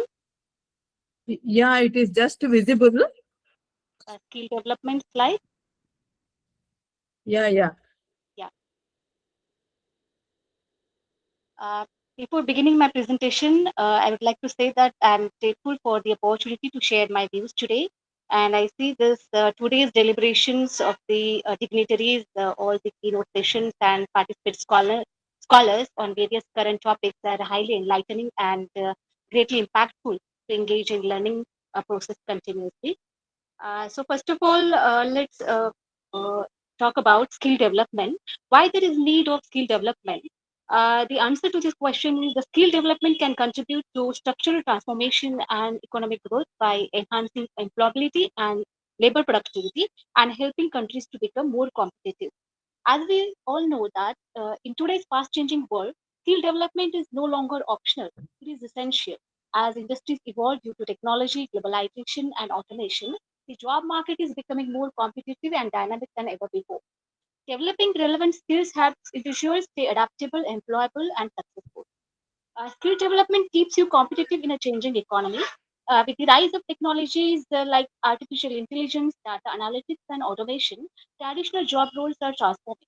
Companies such as Google and Microsoft constantly seek professionals with updated digital and problem solving skills. Why it matters? Employers prefer candidates with current industry relevant skills. Upskilling helps workers avoid job displacement. It increases confidence and career mobility. Skill development increases employability. A rapidly growing job market demands specialized skills rather than just academic degrees. For example, digital marketing, coding and software development, data analysis, and project management.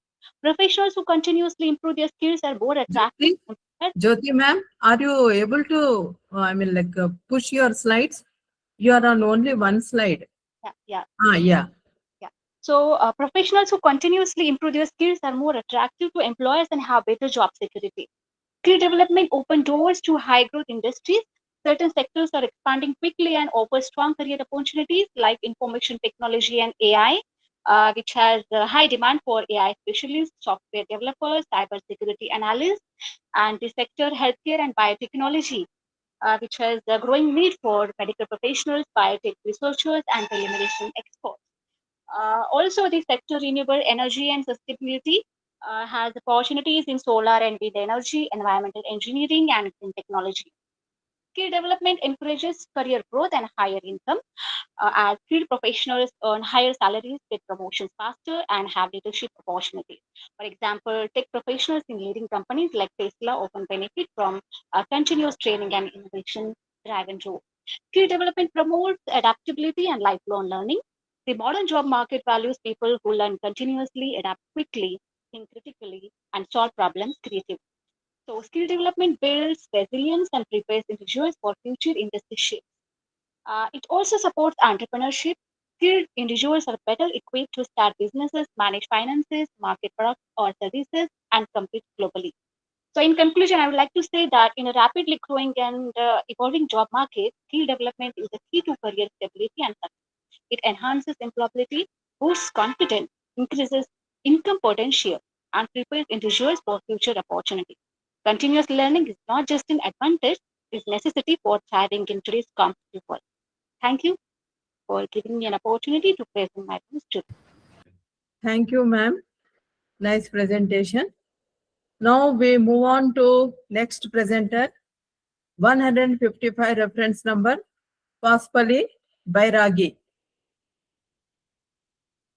Are you there? Yes, ma'am. Yes. Come. Okay. Very good afternoon, ma'am. My topic is ethical consciousness and human welfare as reflected in the Isha Upanishad.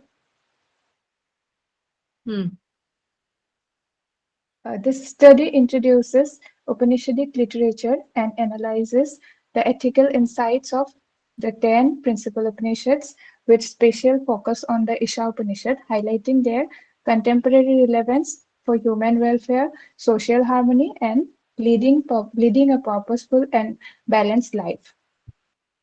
Now, introduction is the Upanishads are a unique collection of Indian philosophical and spiritual texts rich in ethical and metaphysical thought.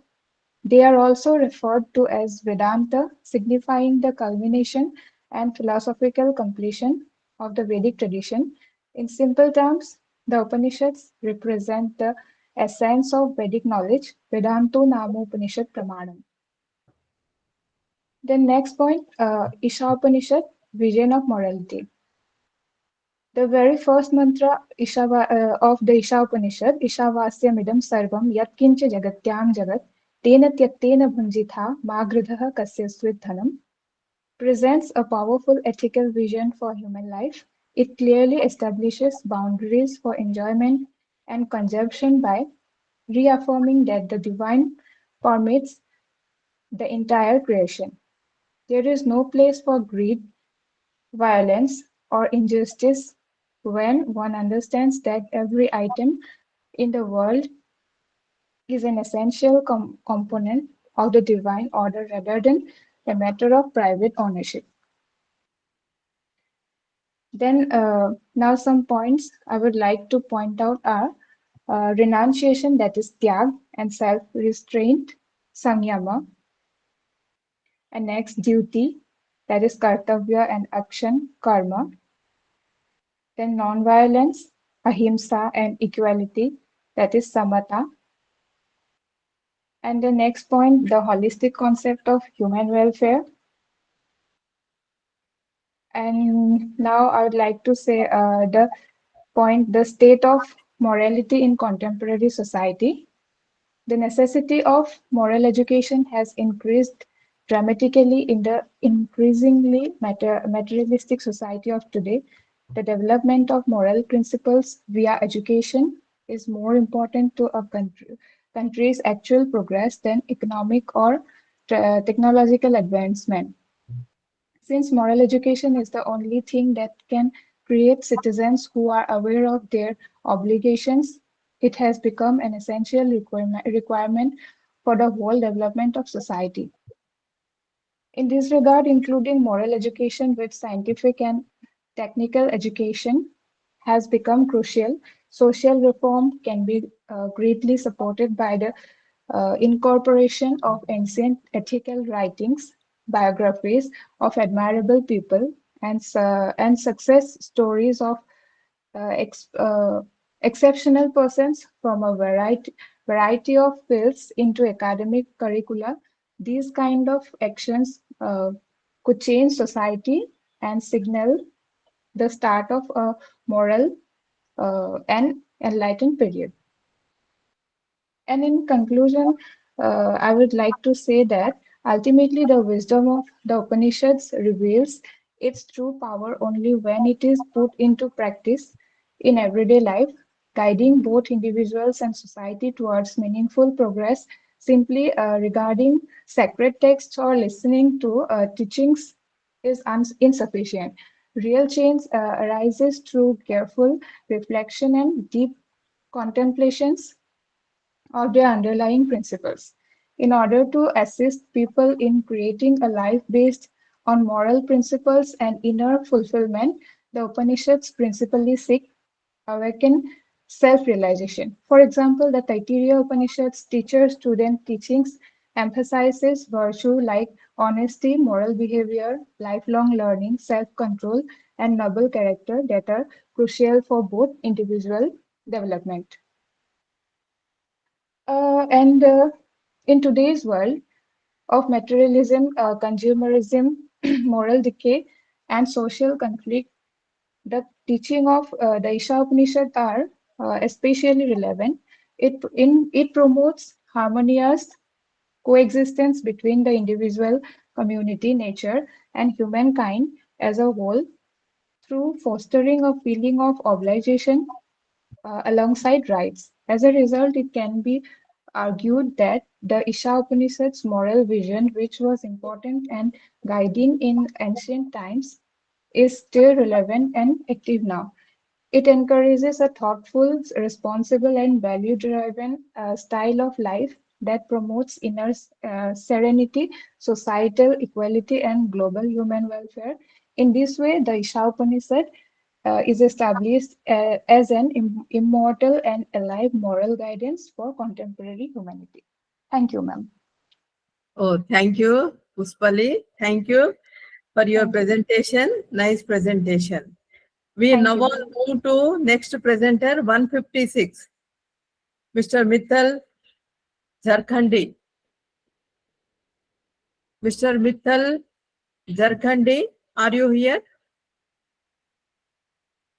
Then 157. Yes, ma'am. Yes, ma'am. Yes, ma'am. Come on. Okay. Come on. Yes, ma'am. I share my PPT. Artificial intelligence emerges electric vehicle development in India. Sarvajanik University, Surat, Gujarat.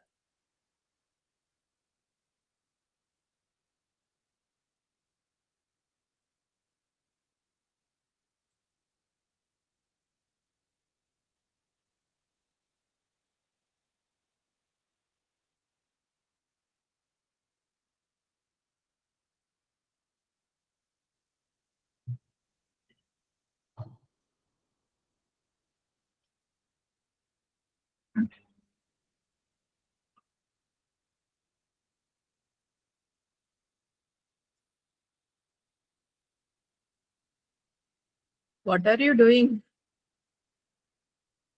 Ma'am connect नहीं हो मतलब share नहीं हो रहा है पता नहीं मैं ट्राई कर रहा हूँ ma'am If you have some other alternative, you can go ahead. Okay, now it is. No, you can duplicate the screen, sir. Duplicate. Press on duplicate screen, sir. वो एक symbol रहता है ना duplicate screen का.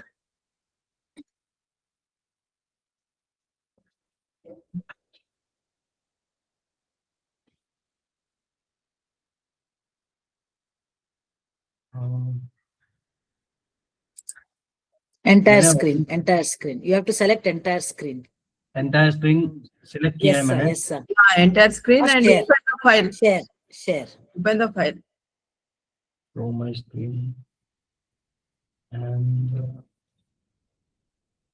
You know, open the file. Yeah. Yes, sir. Your screen is visible, sir. screen is visible ma'am Yeah, PPT Yeah, it screen is visible. very much visible. Yes, sir. okay thank you so much ma'am for giving me opportunity No problem. my topic is artificial intelligence emerge electric vehicle development in India The rapid adoption of electric vehicle in India is transforming the automotive landscape, driven by sustainability goals and government initiatives such as FEMA 2 and advancement in digital technologies. Among these advancements, artificial intelligence has emerged as a critical enabler in emerging EV development and improving efficiency and enhance performance across the value chain. This paper examines the role of AI in the design, manufacturing, battery management, smart charging infrastructure, and predictive maintenance of electric vehicles in India. AI-powered analytics support battery health monitoring and optimizations, extending battery life and improving energy efficiency. Machine learning alone is enhance vehicle range prediction, driving pattern analysis, and autonomous considerations. In manufacturing, AI-driven robotics and predictive system in increase productivity and reduce operational cost. Moreover, AI facilities intelligence charging network and grid intelligence addressing infrastructure challenges in urban and rural area. The statement of the problem is battery performance and efficiency issue, high production and operational cost, equivalent charging infrastructure, range and necessity among consumer, lack of advanced predictivity maintenance system, poor intelligence of AI in EV manufacturing, limited research on AI implementation in the Indian context, and skill gap AI and EV technologies. These are five top models available in India to AI enabled products.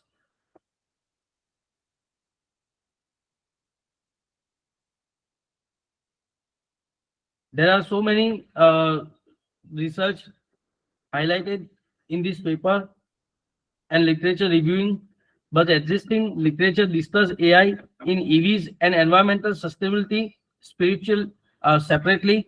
However, integrated research focusing on AI-driven EV development and its direct impact on sustain in Indian remains limited. Objective of the study is to examine the role of artificial intelligence in the development of electric vehicle in India.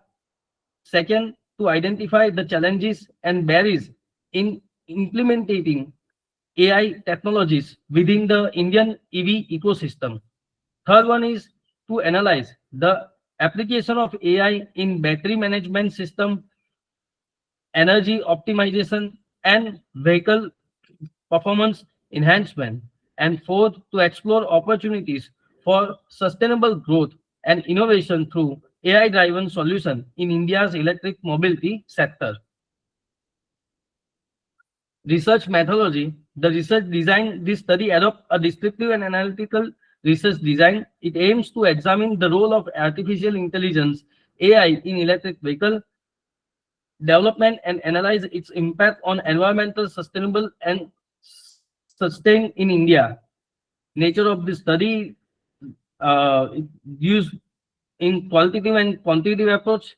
I conducted 251 respondents from major metropolitan cities, and I also use two types of data collection method: primary data and also secondary data.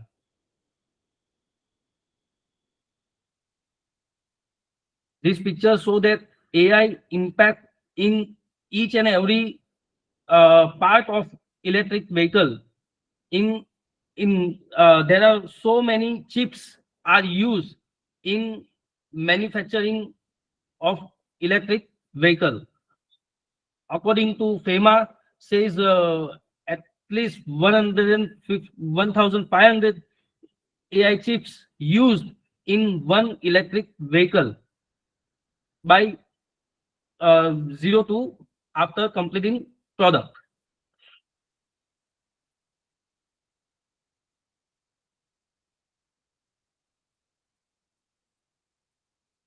Sampling techniques are used, and data analytical tools, SPSS, also use. Finding of the study is AI enhanced battery efficiency and performance, reduction in urban area pollution, improvement in environmental sanitations. AI supports smart charging infrastructure, positive impact of government policies. Also, government increase many schemes, many subsidies for purchase electric vehicle as a discount offer, as a subsidy offer. Battery recycling still needs strengthening skill and technology and growing consumer awareness. The study concludes that artificial intelligence play a significant role in enhanced electric vehicle efficiency and contributing to environmental sustainability and sustain. However, infrastructure, technical, and policy level improvement are necessary to impact more purchasing electric vehicle.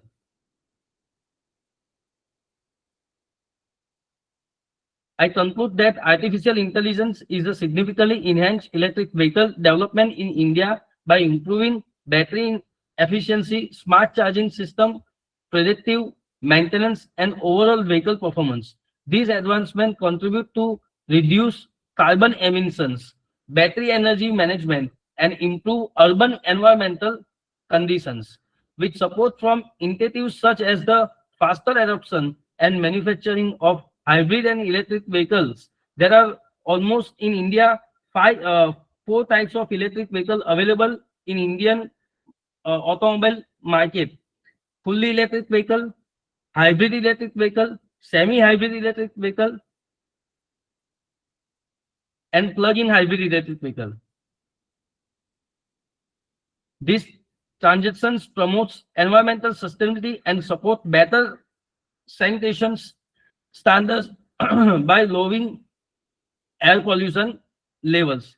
However, challenges such as a inadequate infrastructure, limited battery recycling system, and skill gaps must be addressed to fully realize the benefit of AI-driven EV electric vehicle development.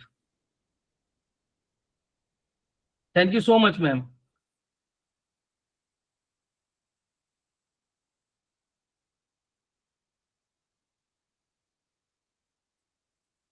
Ma'am, you are in mute. Okay. Thank you. Thank you, Mittal, for your presentation. It was nice presentation. Now we move on to 157. Dr. T. Vidya Lakshmi Devi. Dr. T. Vidya Lakshmi Devi. Next presenter, reference number 158. Yes, ma'am. I'm here. Yes, ma'am. You are 157. Okay, T. ma'am. Vidya Lakshmi Devi. Ma'am, Fulona Devi, ma'am. No, it is, are you Dr. T. Vidya Lakshmi Devi? No. Yes, ma'am. You are presenting? Yes, ma'am. Yeah. You are welcome, ma'am. Okay. Let me start, ma'am. A very good afternoon to everyone. Those who are present over here at Google platform for today's 10th International Conference organized by the Bliss Education Center, Indonesia, on multidisciplinary research in global business strategies, entrepreneurship, innovation, and sustainable development. Ma'am, the title of my paper goes on sustainable development in Manipur through eco-resources. So, eco-resources are those things which are naturally found and can be used for the sustainability of the community. Manipur, a land of jewel, by Pandit Jawaharlal Nehru, which is often described as the Switzerland of the East in the Northeast, with its thriving rivers, flora of beautiful flowers, exotic blooms, and lakes.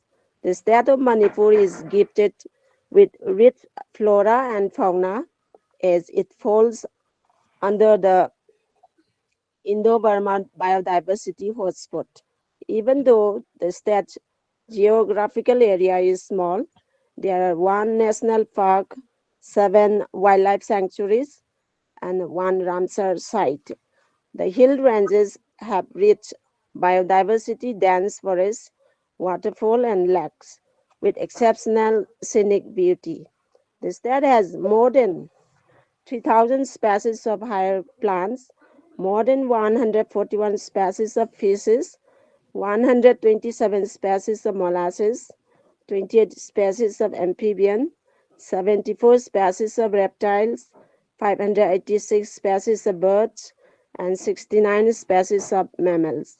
Loktak Lake, the second largest freshwater lake in India, furnishes wintering ground for migrating bird species arriving from the Trans-Himalayas, and the Kaibul Lamjau National Park, one of the most beautiful and pride of Manipur, in which the Sangai, the pride of Manipur's state animal home, encourages the sustainable development in the local people of Manipur.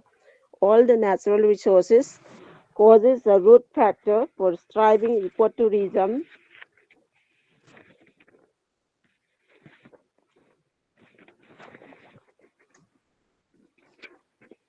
Okay. Ecotourism in the state. The promotion of sustainable tourism in Manipur hinges on several critical factors, including advocacy for eco-friendly practices, preservation of indigenous customs, empowerment of local communities, and enhancement of visitors' experiences. By integrating those elements into the tourism framework, Manipur can foster equitable development while safeguarding its natural and cultural treasure, promoting state heritage sites, and improving community livelihood. Now, the objectives of my study falls on to develop a sustainable, eco-friendly infrastructure conforming with the guiding principles with minimal negative ecological impacts. Then, to promote conservation of nature through education, creating awareness, and enhancing the visitor learning experience for conservation. Then, fortifying involvement of the local community and livelihood sustenance on natural resources services like ecotourism services, securing economic benefits for the local communities without affecting their cultural ethos. So, ma'am, let me share my screen on some pictures.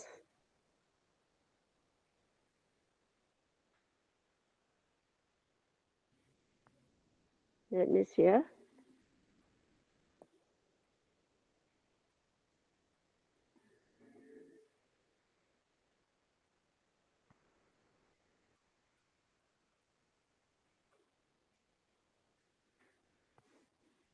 Yeah.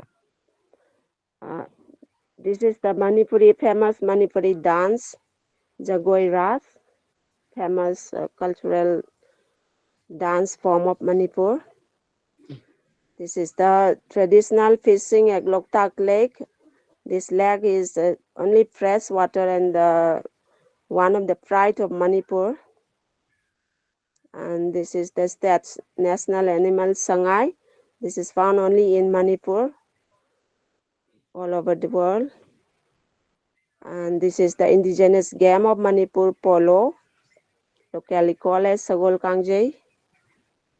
And this is the famous Manipuri state flower, Shiroi lily, which is bloom only in Urkhul district in the hilly region. And this is the Juko Valley, one of the tourist spot in Manipur. And this is the Singda Dam hydroelectricity power plant of Manipur. This is the world famous Loktak Lake. So these are some of the rich eco resources of Manipur, through which people can make their livelihood and create a sustainable development in the state.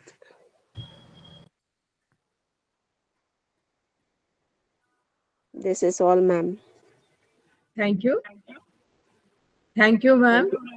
Thank you, ma'am. Vidya Lakshmi Devi, thank you for your presentation. Nice presentation. We now move on to 158. Sarita Murmu, are you here? Yes, ma'am. Am I audible, ma'am? Yeah.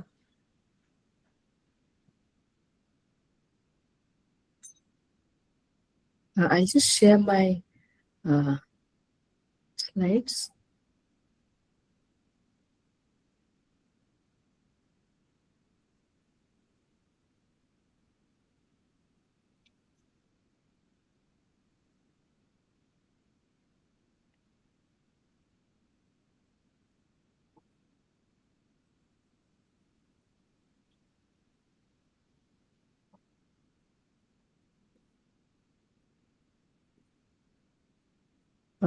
Is my slide visible, ma'am? Yeah, it is visible. AI automation and human skills, rethinking employability in the 21st century. Assistant Professor, Kolkata. Yes. Yes, ma'am. India. Brainware University. Okay. A very good afternoon to all of you. I'm Sarita Murmu from Brainware University, Kolkata, India, and I'm here to share my paper on AI automation and human skills, rethinking employability in the 21st century, co-authored by Dr. Praveen Kumar and Dr. Vivek Hamad, also from the same university. Firstly, I'd like to start with the introduction. Actually, the rapid expansion of artificial intelligence, automation, and digital technologies is transforming labor markets worldwide. Now, going by the reports from World Economic Forum and the OECD indicate that that while automation may replace routine tasks, it also creates new roles requiring advanced cognitive and interpersonal skills. This means employability today is no longer defined solely by formal education or technical expertise. Instead, adaptability, digital fluency, and human-centered competencies such as creativity and collaboration are becoming decisive factors. Now, this study therefore explores how AI and automation interact with human skills to reshape employability in the 21st century. Going by the literature review, the existing research consistently shows that automation mainly affects repetitive and rule-based tasks. However, like scholars, they have emphasized that technology does not eliminate work altogether. It transforms skill requirements. Studies from International Labour Organization highlight the growing importance of lifelong learning in sustaining employment security. Similarly, the UNESCO stresses the need for education systems to move beyond knowledge transmission towards competence development. Overall, literature suggests that human skills, especially problem solving, emotional intelligence, and creativity, they play a critical role in determining employability outcomes in technologically driven economies. So the problem statement here is that AI and automation, they are reshaping jobs and skill demands. Research often studies that technology and skill, research often studies technology and skills separately. And limited understanding of how human skills connect AI adoption to employability outcomes. And the key issue here is the need for an integrated framework linking AI skills and employability. Going by the research gap, Despite extensive discussions on automation and employment, most studies, they focus either on job loss projections or technological adoption patterns. Now, there is limited research integrating technology, trends, and human capability development in a single analytical framework. Now, furthermore, few studies explain how human skills function as a mediating mechanism between AI adoption and employment outcomes. This study addresses that gap by proposing an integrated conceptual framework linking AI, automation, and human skills to employability. Going by the research objectives, I have basically three main objectives in this. The first is to examine how AI and automation are reshaping employment structures. The second is to analyze the role of human skills in mediating technological disruption. And the third is to develop a conceptual framework that explains employability in the digital economy. And together, these objectives, they aim to move the discussion beyond technological determinism towards a skill-centered understanding of future work. About the theoretical framework, the study, it integrates three theoretical perspectives. First one, the human capital theory. It explains how investments in education and skills enhance productivity and labor market outcomes. Second is the skill-based technological change theory. It suggests that technological progress increases demand for skilled workers while reducing demand for routine labor. And finally, the capability approach, it emphasizes individuals' adaptability to adapt, learn, and exercise agency in changing environments. Combining these perspectives, it allows us to conceptualize employability as an outcome shaped by both technological forces and human capabilities. Going by the next one, the research methodology. The research adopts a conceptual and analytical approach using secondary data sources. Conceptual model is appropriate because the topic, it spells global labor transformations rather than localized workforce behavior. And the secondary data were selected to ensure cross-national comparability and longitudinal insight. Now, the study uses thematic synthesis of academic literature, comparative analysis of institutional reports, and framework construction to generate insights. Now, this approach, it strengthens theoretical clarity while maintaining the empirical ground. Moving ahead with the data sources. So, these data include the labor markets and the skills projections from international institutions, longitudinal government statistics, and the educational indicators. Such sources were selected because they offer methodological rigor, global comparability, and policy relevance. Their multi-year coverage also enables identification of trends rather than isolated observations. And using these data sets, it enhances the credibility and analytical depth of the study.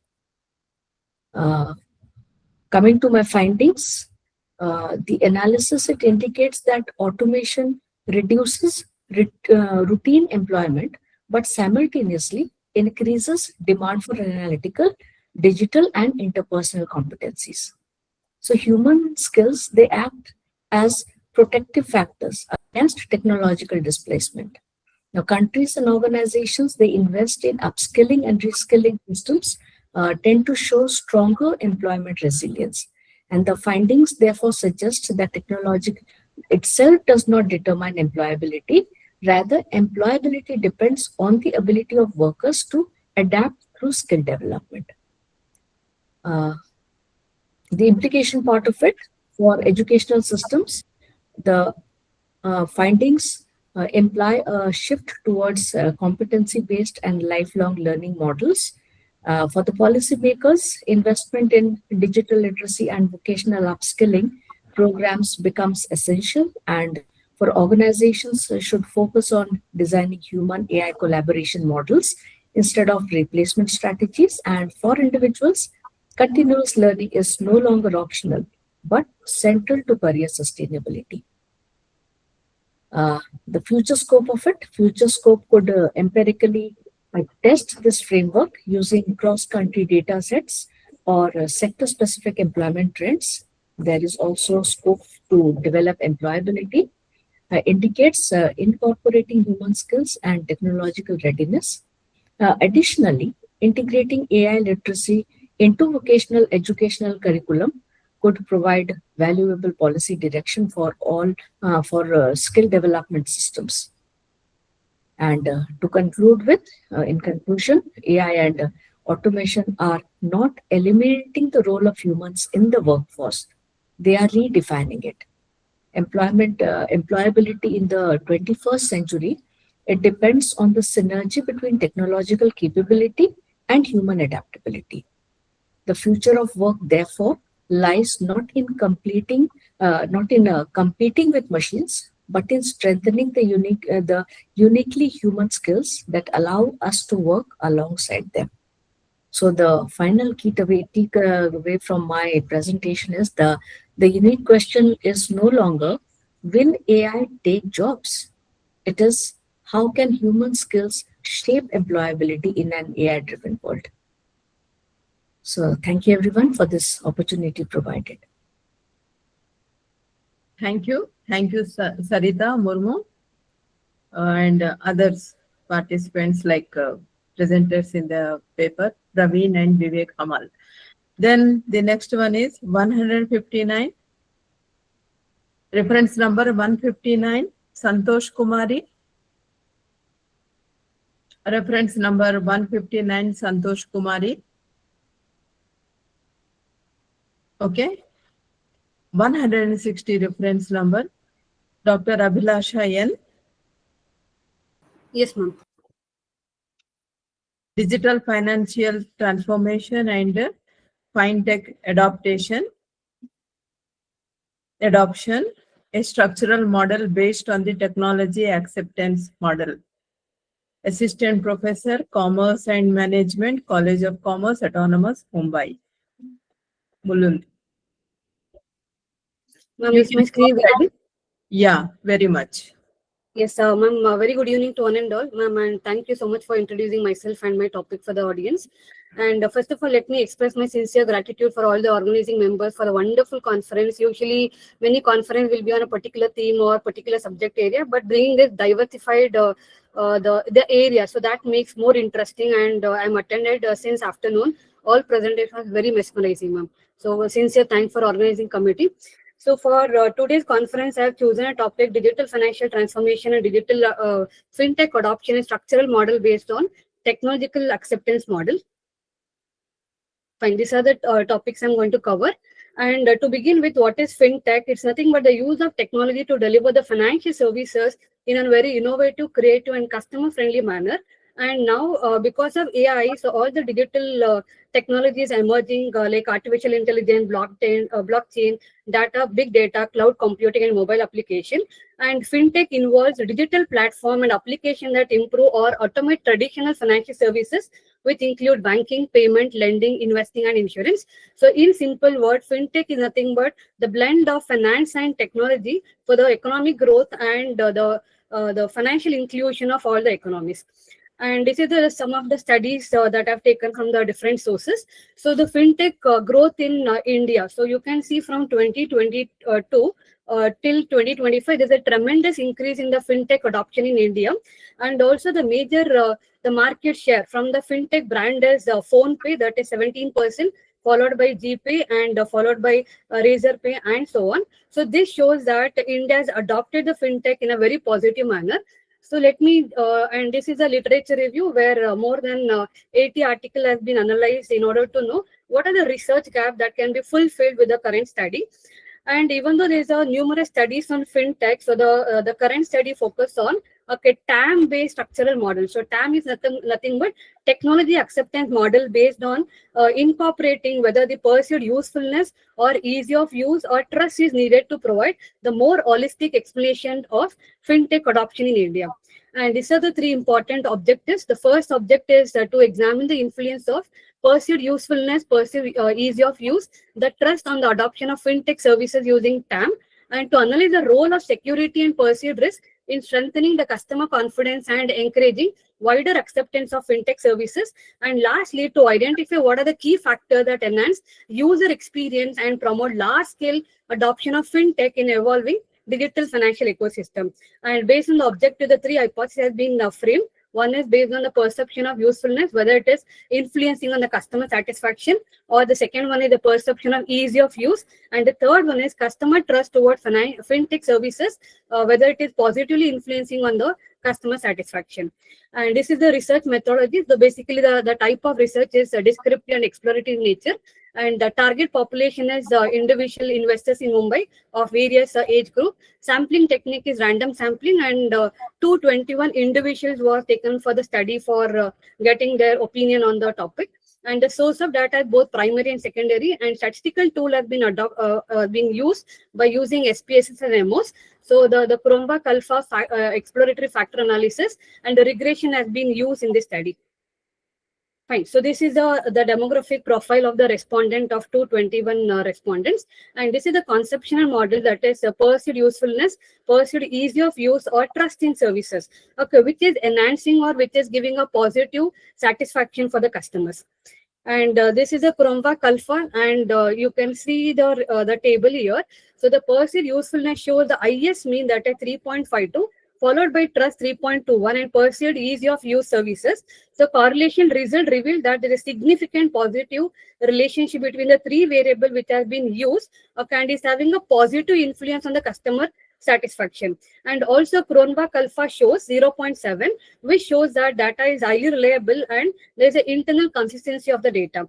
And in the right hand side, I have added KMO for factor analysis, and all the factors which have been adopted for the study. Okay, it comes between 0.7 and 0.8, which is acceptable for factor analysis, with a greater than 0.8 is an excellent indicator. The KMO value between 0.7 and 0.8 is acceptable for factor analysis, which shows that it is an excellent. And this is about the factor analysis and the Cronbach alpha. And the next one is the hypothesis testing. Okay, here the hypothesis testing has been tested by using MO software, and this is the result of MO software. And in the right hand side, I have given the result of the factor analysis. Like hypothesis testing, the result shows that perceived usefulness, trust, and ease of use. Okay, all these are having a positive like a relationship between the customer satisfaction, and among all these three, perceived usefulness has the strongest impact among the three variables. So therefore, this factor explain 42.6% of the variance in the satisfaction, and the model demonstrate a good overall fit for the study. So, and the next one is, this is a overall model fit, okay, where the chi-square and the adjusted R-square has been calculated. The model demonstrates the strong and reliable fit with the observed data, and the nominal chi-square falls within the recommended range, that is 1 to 3, indicating good overall model fit. And the absolute fit index also explain the model adequacy, and also the incremental fit indices are close to ideal threshold, that is 0.95. So overall, the result confirm that proposed structural model fits the data well and support further interpretation of the hypothesis relationship. The next one is the finding and suggestion in conclusion. The findings are the modern banks are increasingly adopting or partnering with the fintech services to meet the customer needs and satisfaction. And all the three variables which has been taken for study, that is perceived usefulness, easy to use, and trust in services, have significant influence in the customer satisfaction. And among these three variables, perceived usefulness has the strongest impact on overall satisfaction. So customer prefer fintech services that are practical, easy to use, secure, flexible, and informative. And some of the suggestions in the like a fintech services should be practical and customer friendly. See, most of us, we use this fintech services. Okay, one is it is easy to use. Okay, it is quick also. This is a major reason. Even the result is showing same thing. The perceived usefulness is a major impact on overall satisfaction of using fintech services in our day-to-day life. And the second suggestion is, obviously, as it's an online, the cyber security or transparent data policy that has to be taken care, and promote accessibility, especially in the rural and semi-urban areas. So obviously, the people who are living in the like urban or metropolitan cities. So we are more into the digital platform, but the more accessibility should be given for rural and semi-urban areas as well. And very importantly, promoting financial literacy for the safe and informed usage. Even in a latest budget also, the more important was given for financial literacy. And recently, there was one news saying that many YouTubers are talking about some of the financial services, or they're promoting some kind of financial services. So without having a well qualification or without having a good experience in a particular field, so a common man cannot become the finance influencer. That is the good initiative that government has taken. And also continuously innovation has to be done in order to meet the evolving customer satisfaction. And also the long-term studies should be taken to track how the customer behavior and satisfactions are getting changed year by year or time by time. So the next one is managerial and theoretical implication. So financial institution must give the priority for security, transparency, and trust. And there should be a good collaboration between the banks and fintech services in order to enhance the service quality and customer experience. And very importantly, the banks and the fintech services should invest more in cyber security, and that cyber security awareness should be given for common man. And policymakers should encourage the secure digital financial system. And also promoting financial literacy is one of the major things that has to be taken by the government or the policymakers here. And encouraging research on the fintech impact, both from the academical perspective and policy development. So that plays a very important role.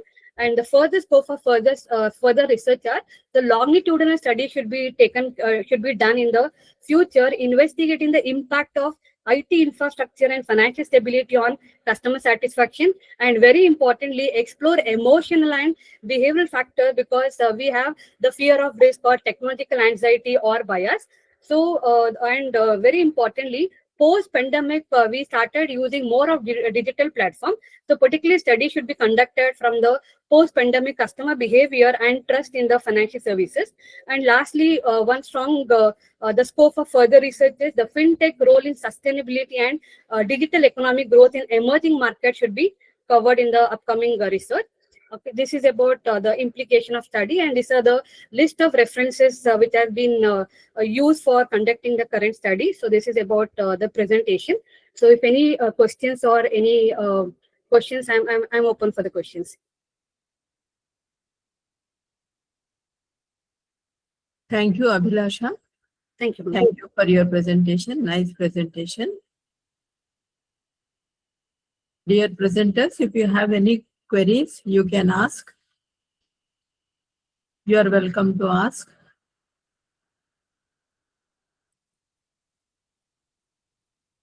Yeah, it looks like there are no questions, Abhilasha.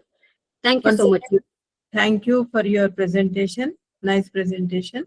Thank you. Now, are there anybody who is still waiting to present? There were so many, okay. Now, the second day of the conference came to an end. Okay. So this is the time to conclude. Nearly 25 students presented their papers, and some of them did not turn up. I encourage all the paper presenters to keep the same tempo, such a nice PPTs you all have prepared, and the topics are also very good.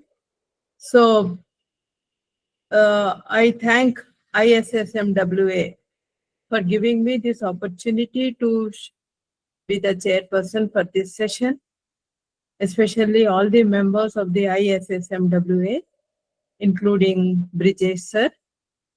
In the morning, Sarup madam, she was there as a coordinator. So I thank Sarup Bagmare ma'am. And then I thank Bridges sir. I thank all the guest speakers.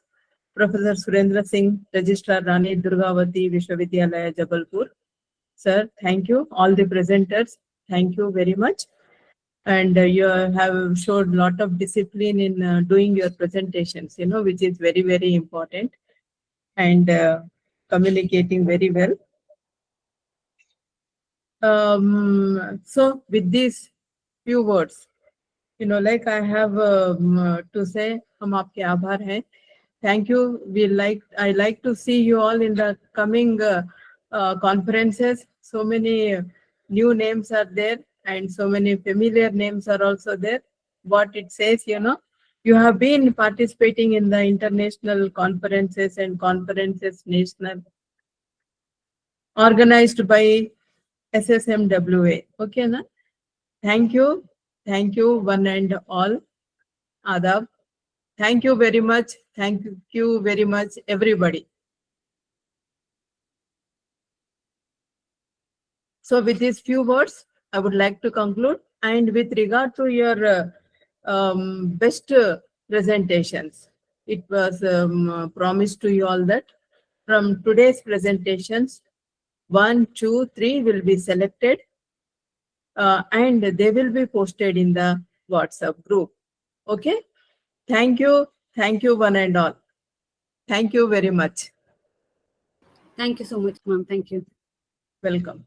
Thank you, ma'am. Thank you, ma'am. Thank you so much, ma'am. Thank you. Thank you, ma'am. Thank you, ma'am. Thank you so much. Thank you, ma'am. Professor G. Mary Sumanda, ma'am. Thank you, ma'am. Thank you very much, all participants. आप सभी ने अच्छा paper presentations किया और हमारे पास अच्छे papers भी आए हैं। तो हमारा कल का भी बेस्ट प्रेजेंटेशंस था, उसको भी हम ग्रुप में शेयर करने वाले हैं। तो आज हमारा बेस्ट प्रेजेंटेशंस कभी रहेगा 3, उसको भी हम अभी जो आज के हमारे एक्सपर्ट मैडम थे, जैसे मेरे पास लिस्ट आएगा तो मैं वो दोनों दिन का शेयर करूंगा व्हाट्सएप ग्रुप में। Okay, thank you very much कि आप सभी इस 2 दिवसीय अंतर्राष्ट्रीय संगोष्ठी में जुड़े और आप सभी ने हमारा सहयोग भी किया।